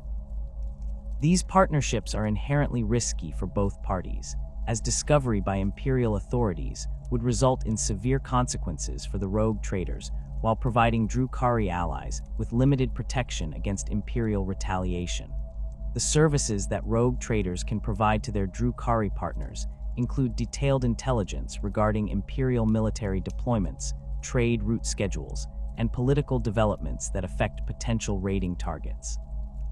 Their access to imperial communication networks and administrative systems allows them to provide advance warning of military responses to Drukhari activities, while their trading operations can serve as cover for more covert forms of cooperation. The compensation structures for these mercenary relationships typically involve combinations of exotic materials, advanced technologies, and specialized services that rogue traders cannot obtain through conventional imperial channels.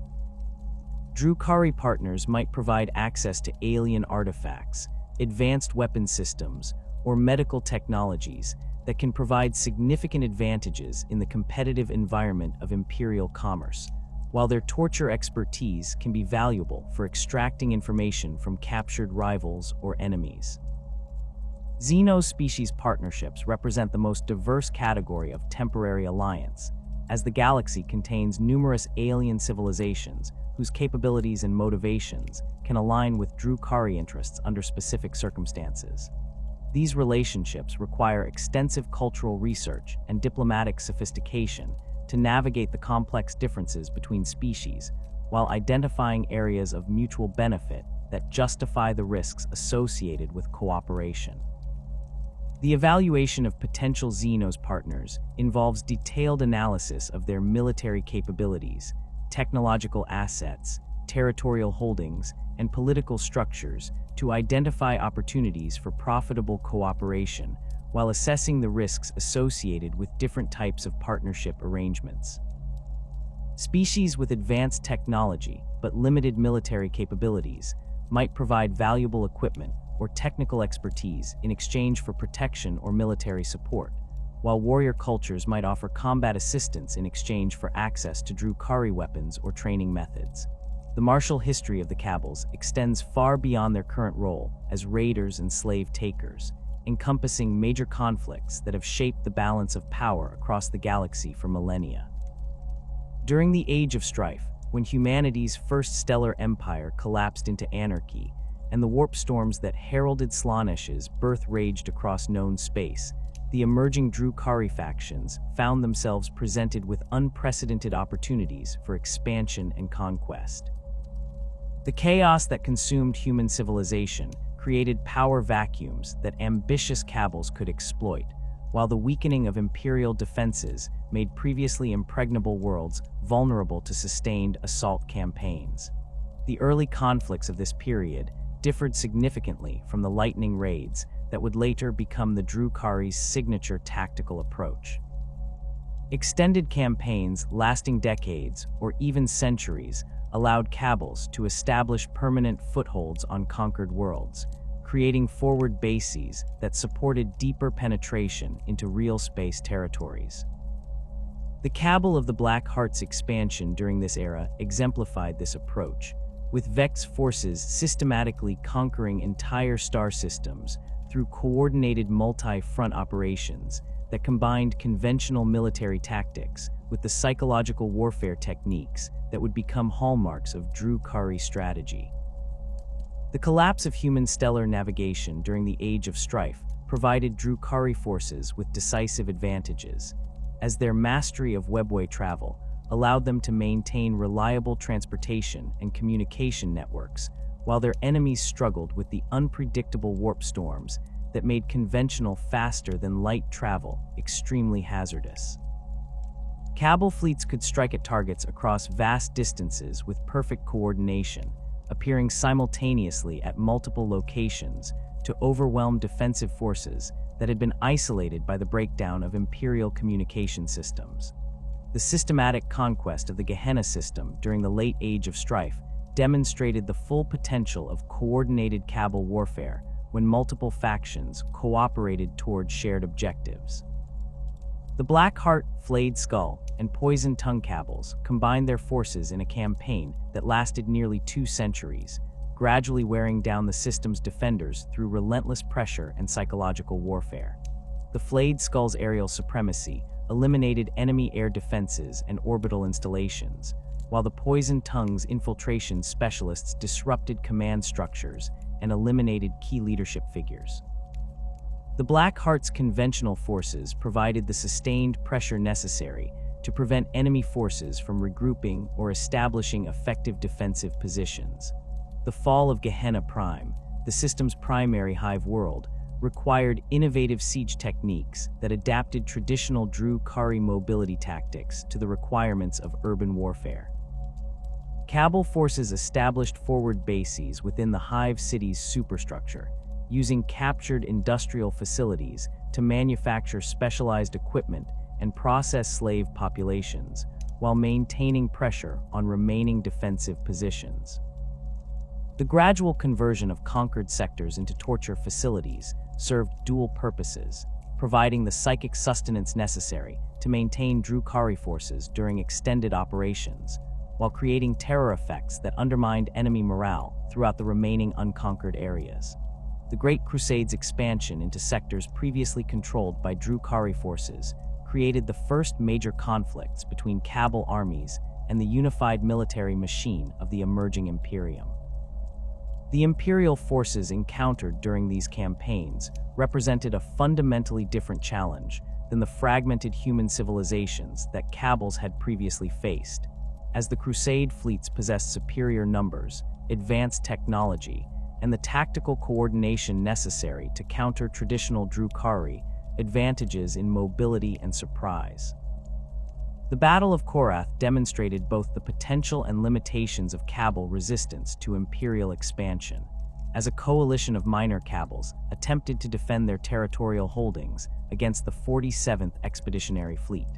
The Drukhari forces initially achieved significant success through their superior knowledge of local Webway routes and their ability to coordinate strikes against Imperial supply lines and communication networks. However, the Imperial response escalated beyond conventional military operations to include systematic destruction of Webway portals and the deployment of specialized anti-Xenos equipment designed specifically to counter Drukhari tactical advantages. The Astartes legions that spearheaded many Crusade operations proved particularly effective against Drukhari forces due to their enhanced physiology and psychological conditioning that reduced their vulnerability to fear-based tactics and torture-derived intelligence gathering. The Space Marines' power armor provided protection against splinter weapons and other Drukhari armaments, while their tactical doctrines emphasized rapid deployment and overwhelming force that could match Drukhari mobility while exceeding their firepower and durability.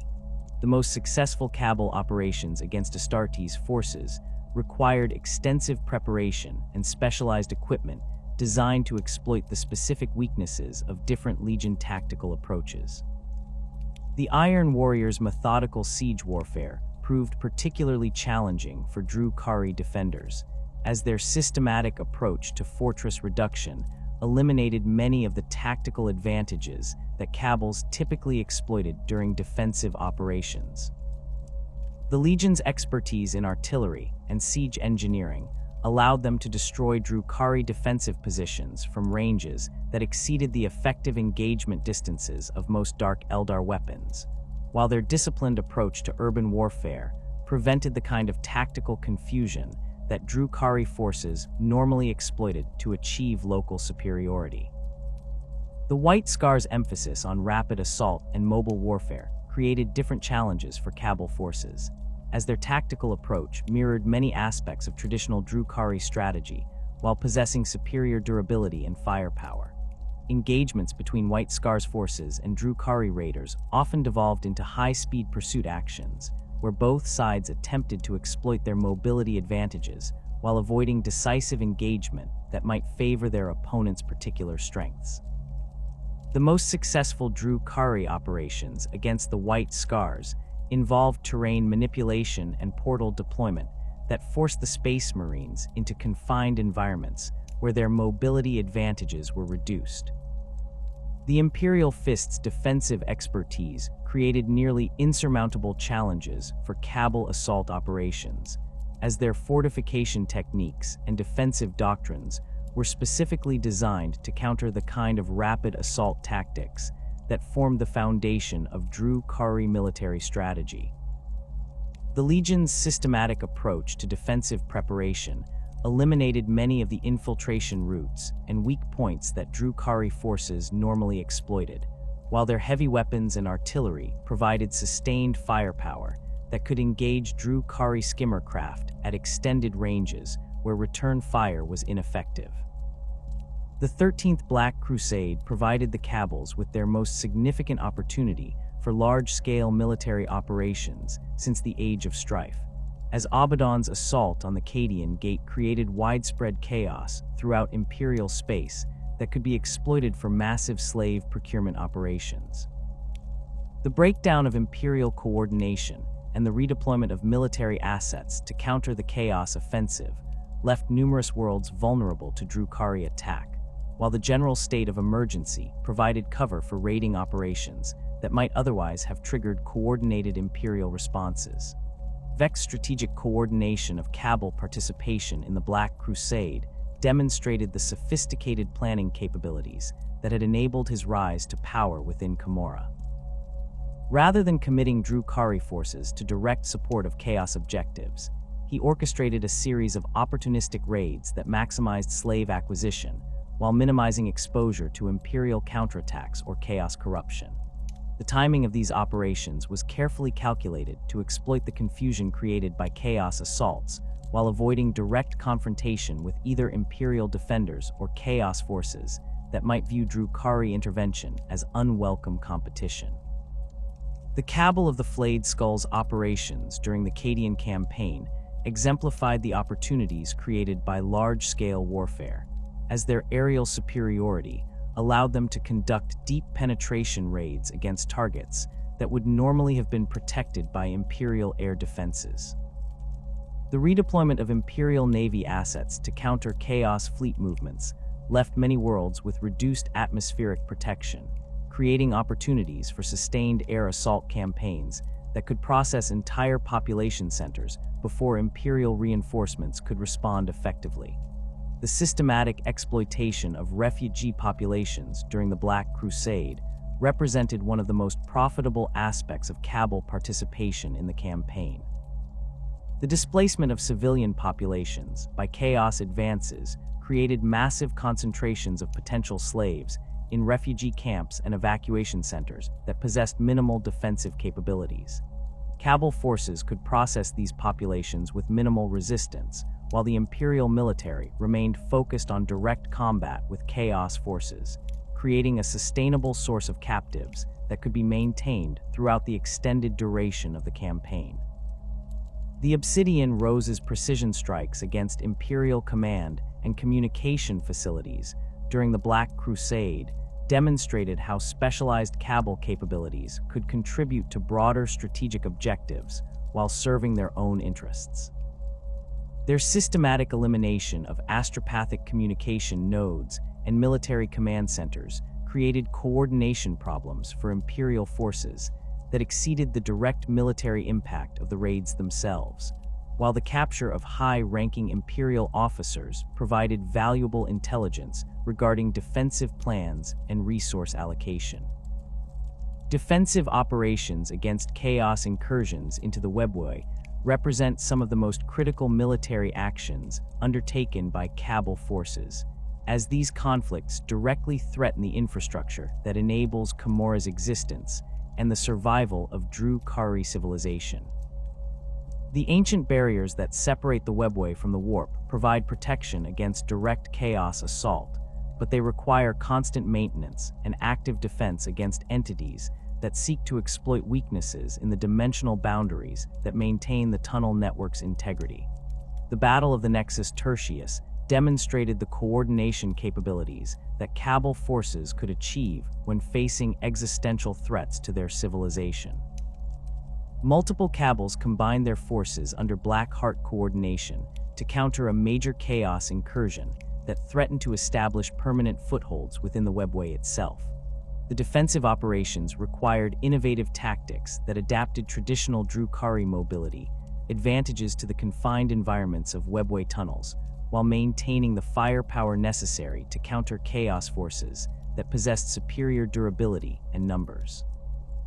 The deployment of specialized anti-Chaos equipment during these defensive operations revealed the extent of Drukhari technological capabilities when facing threats that conventional weapons could not effectively counter.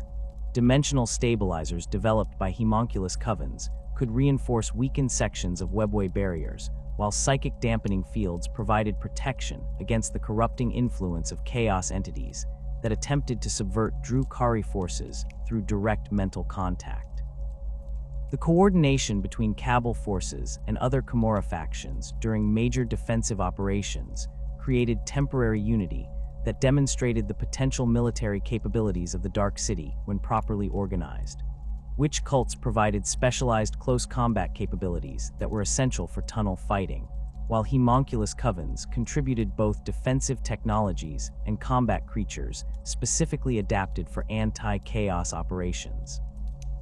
The integration of these different force types required sophisticated command structures that could coordinate their diverse capabilities while maintaining the tactical flexibility necessary for effective response to rapidly changing battlefield conditions.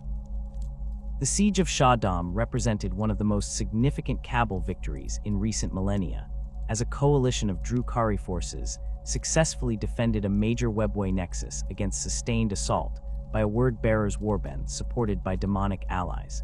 The defensive campaign lasted nearly a decade and required the deployment of the largest coordinated Drukhari force since the Age of Strife, with over a dozen major Kabals contributing forces under Black Heart overall command. The tactical innovations developed during the Shahdam campaign influenced Drukhari military doctrine for centuries afterward, particularly in the areas of tunnel warfare and coordination between different unit types in confined environments.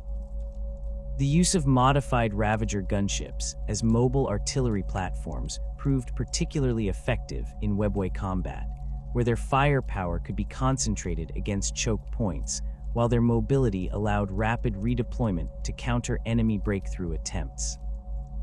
The psychological warfare techniques employed during the Shahdam defense demonstrated the effectiveness of Drukhari terror tactics against even Chaos forces, as the systematic torture of captured word-bearers created morale problems among the attacking forces that exceeded the direct military impact of casualty infliction. The broadcast of torture sessions through captured communication equipment created doubt and fear among Chaos forces that had previously considered themselves immune to such psychological manipulation. notable defeats suffered by Kabal forces have provided valuable lessons regarding the limitations of traditional Drukhari tactics and the importance of adapting to different types of opposition. The massacre at Xerxia Prime demonstrated the vulnerabilities that Kabal forces faced when confronting enemies that possessed superior coordination and firepower, as an overconfident assault by the Kabal of the Last Hatred was systematically destroyed by prepared Imperial Guard defenses supported by Titan Legion assets. The tactical analysis of the Xerxia disaster revealed fundamental flaws in the intelligence gathering and operational planning that had characterized the Last Hatred's approach to the campaign. The Kabal's focus on anti-imperial warfare had created overconfidence in their ability to counter human military capabilities, leading them to underestimate the defensive preparations and coordination capabilities of the planetary defense forces. The systematic destruction of Drukhari forces by coordinated artillery and air defense systems demonstrated the importance of comprehensive reconnaissance and adaptive tactical planning. The political consequences of major military defeats often exceed their direct impact on Kabal military capabilities, as failed operations can trigger succession struggles and territorial disputes that fundamentally alter the balance of power within Commorragh.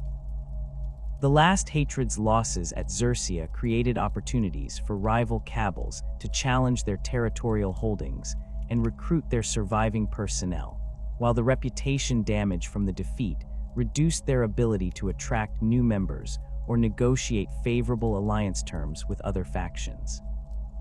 The current territorial distribution within Commorragh reflects the accumulated results of millennia of military successes and failures, as Kabals that have demonstrated consistent operational effectiveness have been able to expand their holdings, while those that have suffered major defeats have seen their influence diminish accordingly. The Black Heart's dominance over the most valuable districts represents the practical recognition of their military superiority and political acumen, while smaller Kabals maintain their independence through specialization in particular capabilities, or by avoiding direct competition with more powerful rivals. The evolution of Kabal military doctrine continues to respond to changing conditions in the broader galaxy, as new threats and opportunities require adaptation of traditional tactics and development of innovative approaches to warfare. The emergence of new imperial technologies, the increasing coordination of anti-Drukhari operations by various civilizations, and the changing nature of chaos threats all contribute to ongoing refinement of Kabal military capabilities and strategic planning processes. The opening of the Great Rift has fundamentally altered the strategic landscape that governs Drukhari operations throughout the galaxy, creating unprecedented opportunities for expansion, while simultaneously introducing new threats that challenge the traditional foundations of Commorragh's power structure.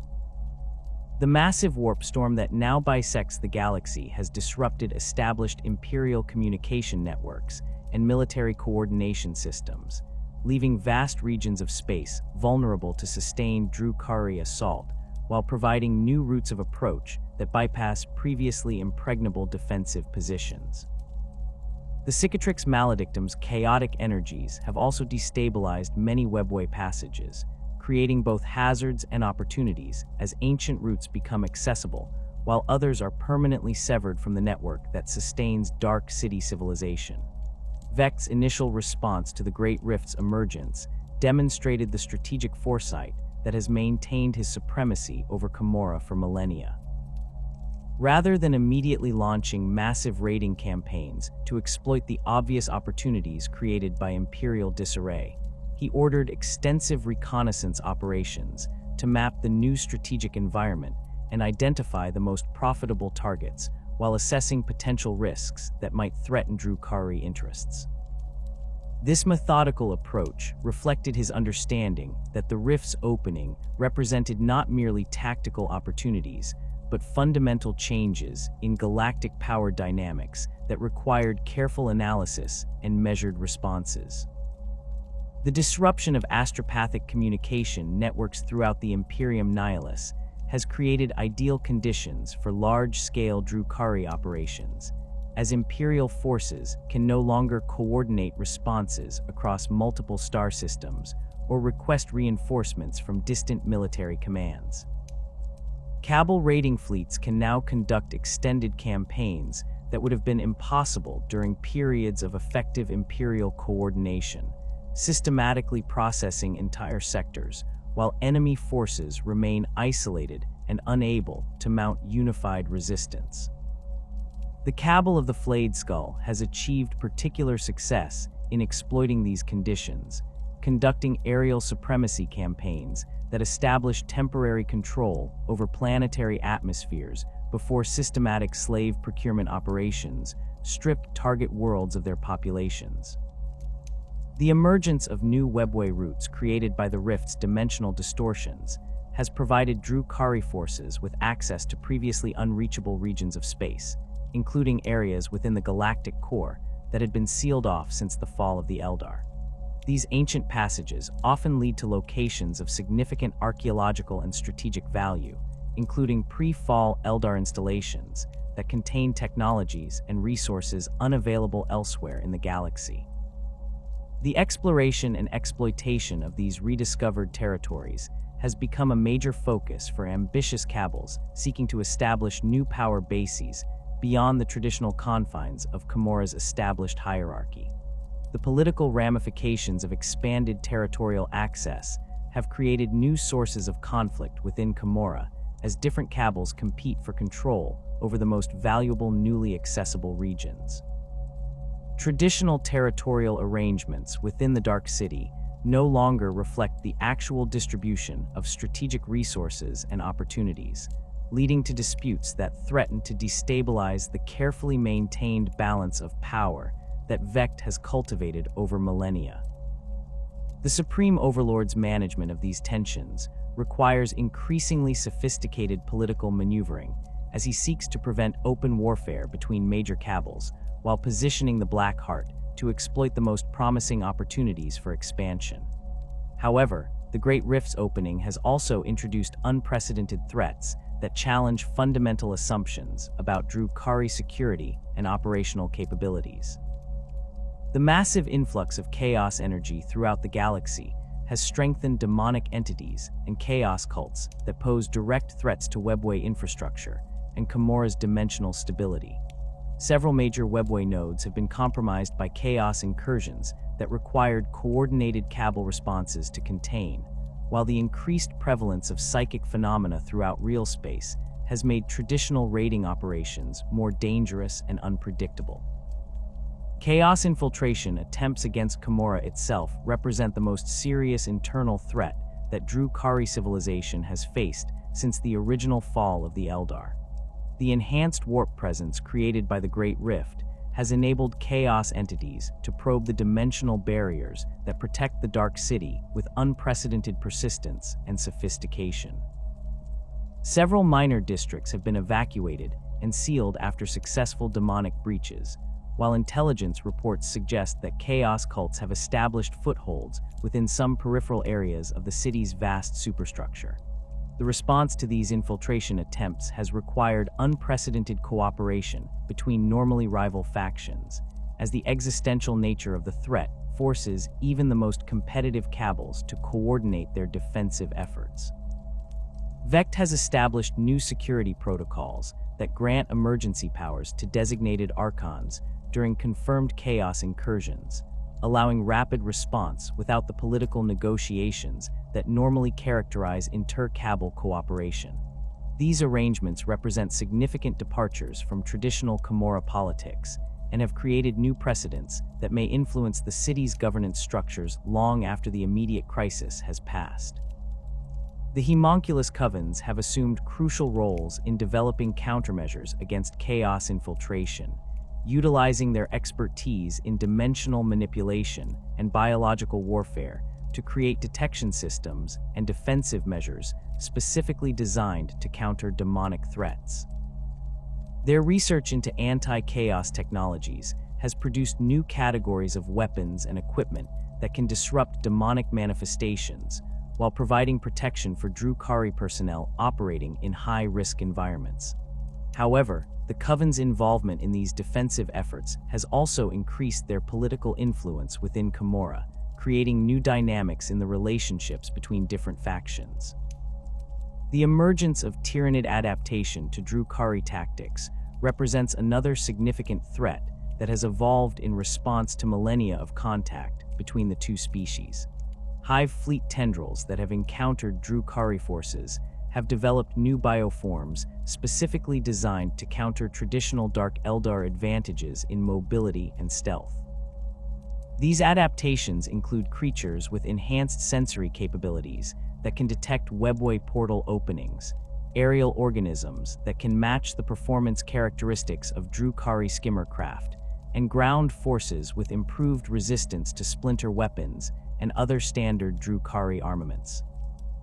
The Tyranid learning process has proven particularly effective at countering Drukhari psychological warfare techniques, as the hive mind's collective consciousness appears immune to the terror tactics that have traditionally provided significant advantages during raiding operations. Tyranid forces show no response to torture displays or intimidation techniques that would cause other species to break and flee, requiring Drukhari raiders to rely entirely on their conventional military capabilities when engaging these enemies. This limitation has forced several Kabals to develop new tactical approaches specifically for anti-Tyranid operations, including increased emphasis on heavy weapons and coordinated unit tactics rather than individual heroics and psychological manipulation. The adaptation of Tyranid bioforms to Drukhari weapons technology has created arms race dynamics that challenge the traditional technological superiority upon which Dark City military doctrine depends. Hive fleets have developed organic armor systems that provide enhanced resistance to splinter weapons and darklight energy, while their sensory organisms can detect the dimensional distortions associated with Webway portal deployment. These evolutionary responses have reduced the effectiveness of traditional Drukhari raiding tactics and forced the development of new weapons systems and tactical approaches that can maintain operational superiority against increasingly sophisticated biological opponents. The political implications of Tyranid adaptation extend beyond simple military challenges to encompass fundamental questions about Drukhari long-term survival strategies. The traditional approach of exploiting technological and tactical superiority to dominate less advanced species becomes problematic when facing enemies that can rapidly evolve countermeasures to any advantage that Drukhari forces achieve. This reality has sparked debates within Commorragh regarding the need for more fundamental changes in military doctrine and strategic planning that account for enemies capable of continuous adaptation and improvement. Internal succession crises within major Kabals have intensified as the changing strategic environment creates new opportunities and pressures that strain traditional leadership structures. The expanded scope of operations made possible by the Great Rift's disruption of imperial coordination has increased the resources and territories that successful Archons can control, creating larger prizes for ambitious Drakons while simultaneously increasing the complexity of managing far-flung operations. Several major Kabals have experienced leadership transitions, as established Archons have proven unable to adapt to the new strategic environment or have fallen victim to subordinates who demonstrated superior capabilities in exploiting emerging opportunities. The succession struggle within the Kabal of the Poisoned Tongue exemplifies the internal pressures that changing galactic conditions have created within Commorragh's political structure. The traditional emphasis on stealth and precision that defined the Kabal's operational approach has become less relevant in an environment where large-scale operations and territorial control provide greater strategic advantages than specialized assassination capabilities. Ambitious Drakons within the organization have challenged their Archons' continued adherence to traditional methods, arguing for tactical evolution that better exploits current opportunities while maintaining the Kabal's distinctive expertise in covert operations.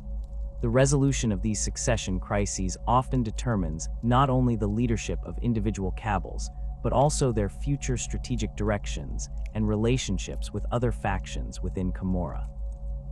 New Archons who achieve power through demonstrating superior adaptation to changing conditions typically implement significant organizational reforms that affect recruitment policies, tactical doctrines, and alliance structures.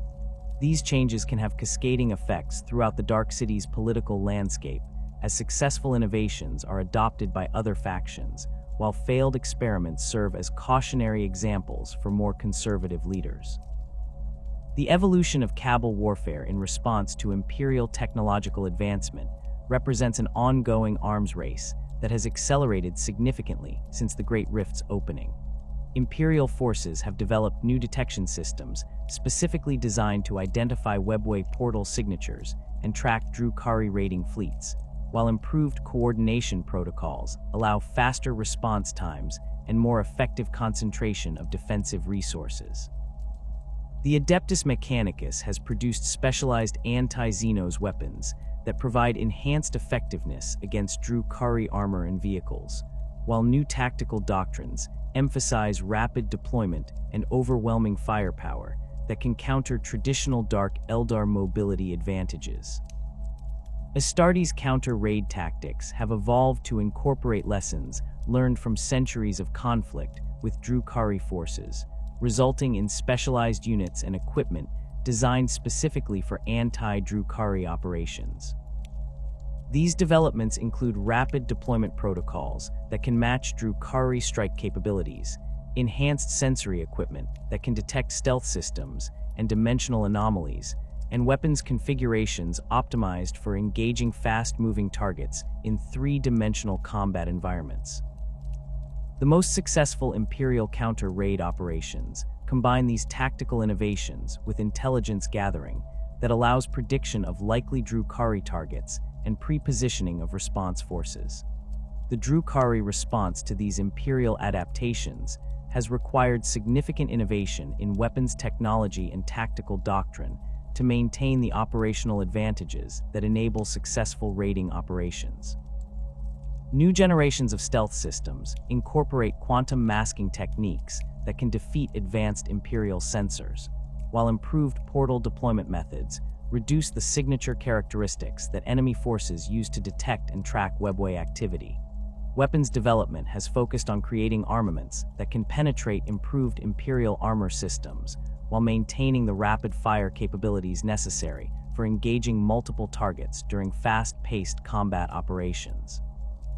Vehicle design evolution reflects the changing requirements of modern Drukhari warfare, with new configurations that emphasize survivability and firepower over the pure speed that characterized earlier generations of skimmer craft. Enhanced armor systems provide improved protection against Imperial heavy weapons, while maintaining the mobility characteristics that define Drukhari tactical doctrine. Weapons integration has become more sophisticated, with targeting systems that can engage multiple target types simultaneously and ammunition handling that allows rapid switching between different projectile types based on tactical requirements. The development of new Kabal formations represents one of the most significant organizational innovations emerging from the current strategic environment. Traditional Kabal structures optimized for raiding operations from established Commorragh bases have proven less effective for managing extended territorial control in conquered regions, leading to experimentation with new organizational models that can maintain Drukhari operational effectiveness while governing occupied populations and territories. These formations typically combine conventional Kabal military capabilities with administrative and governance functions that enable long-term occupation and resource extraction. Vec's long-term strategies for maintaining Drukhari supremacy encompass both defensive measures designed to protect Commorragh from emerging threats and offensive initiatives that exploit new opportunities for expansion and resource acquisition. His approach balances the need for immediate responses to current challenges against the requirement for strategic positioning that will provide advantages during future conflicts and crises.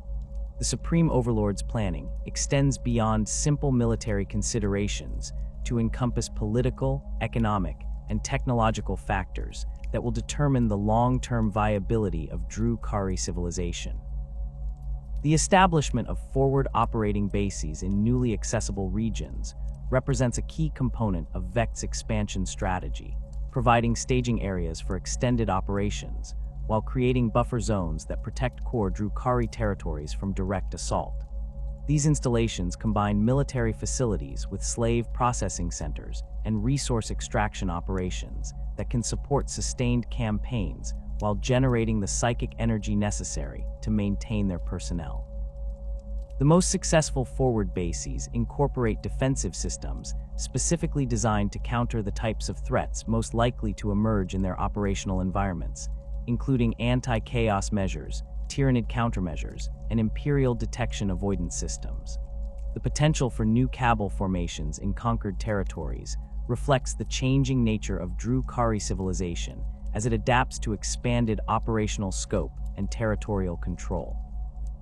Traditional Kabals based in Commorragh face logistical challenges when attempting to manage distant territories and populations, creating opportunities for new organizations that can provide more effective local governance while maintaining loyalty to the broader Drukhari power structure. These emerging formations typically combine personnel drawn from established Kabals with local recruits who possess specialized knowledge of their regions and populations. The integration of conquered populations into Drukhari military structures represents a significant departure from traditional practices that treated all non-Drukhari as potential slaves or torture subjects. The expanded territorial scope of current operations has created requirements for local knowledge and specialized capabilities that can only be provided by individuals familiar with specific regions and their characteristics. Carefully selected and conditioned local personnel can provide intelligence, logistics support, and specialized services that enhance Drukhari operational effectiveness while reducing the resource requirements for maintaining extended territorial control. The governance models being developed for Drukhari-controlled territories reflect the need to balance resource extraction and population control against the practical requirements of maintaining productive societies that can support extended military operations. These systems typically emphasize efficiency and compliance over the elaborate cruelty that characterizes traditional Drukhari approaches to population management, though they retain sufficient brutality to generate the psychic energy necessary for Drukhari survival. The most successful territorial governance combines systematic exploitation with incentive structures that encourage cooperation and productivity among subject populations. As the galaxy continues to evolve in response to the Great Rift's influence and the countless conflicts that rage across its breadth, the Drukhari stand poised to exploit the chaos and opportunity that such upheaval provides. The dark city of Commorragh, with its labyrinthine politics and sophisticated military capabilities, remains uniquely positioned to thrive in an environment where conventional civilizations struggle merely to survive. The Kabals that emerge successfully from this period of transformation will likely bear little resemblance to their predecessors, having adapted their organizations, tactics, and strategic objectives to meet the demands of a fundamentally altered galactic landscape. The future of the Dark City ultimately depends on the continued ability of its inhabitants to balance their internal competitions and conflicts against the external threats that seek to destroy them entirely.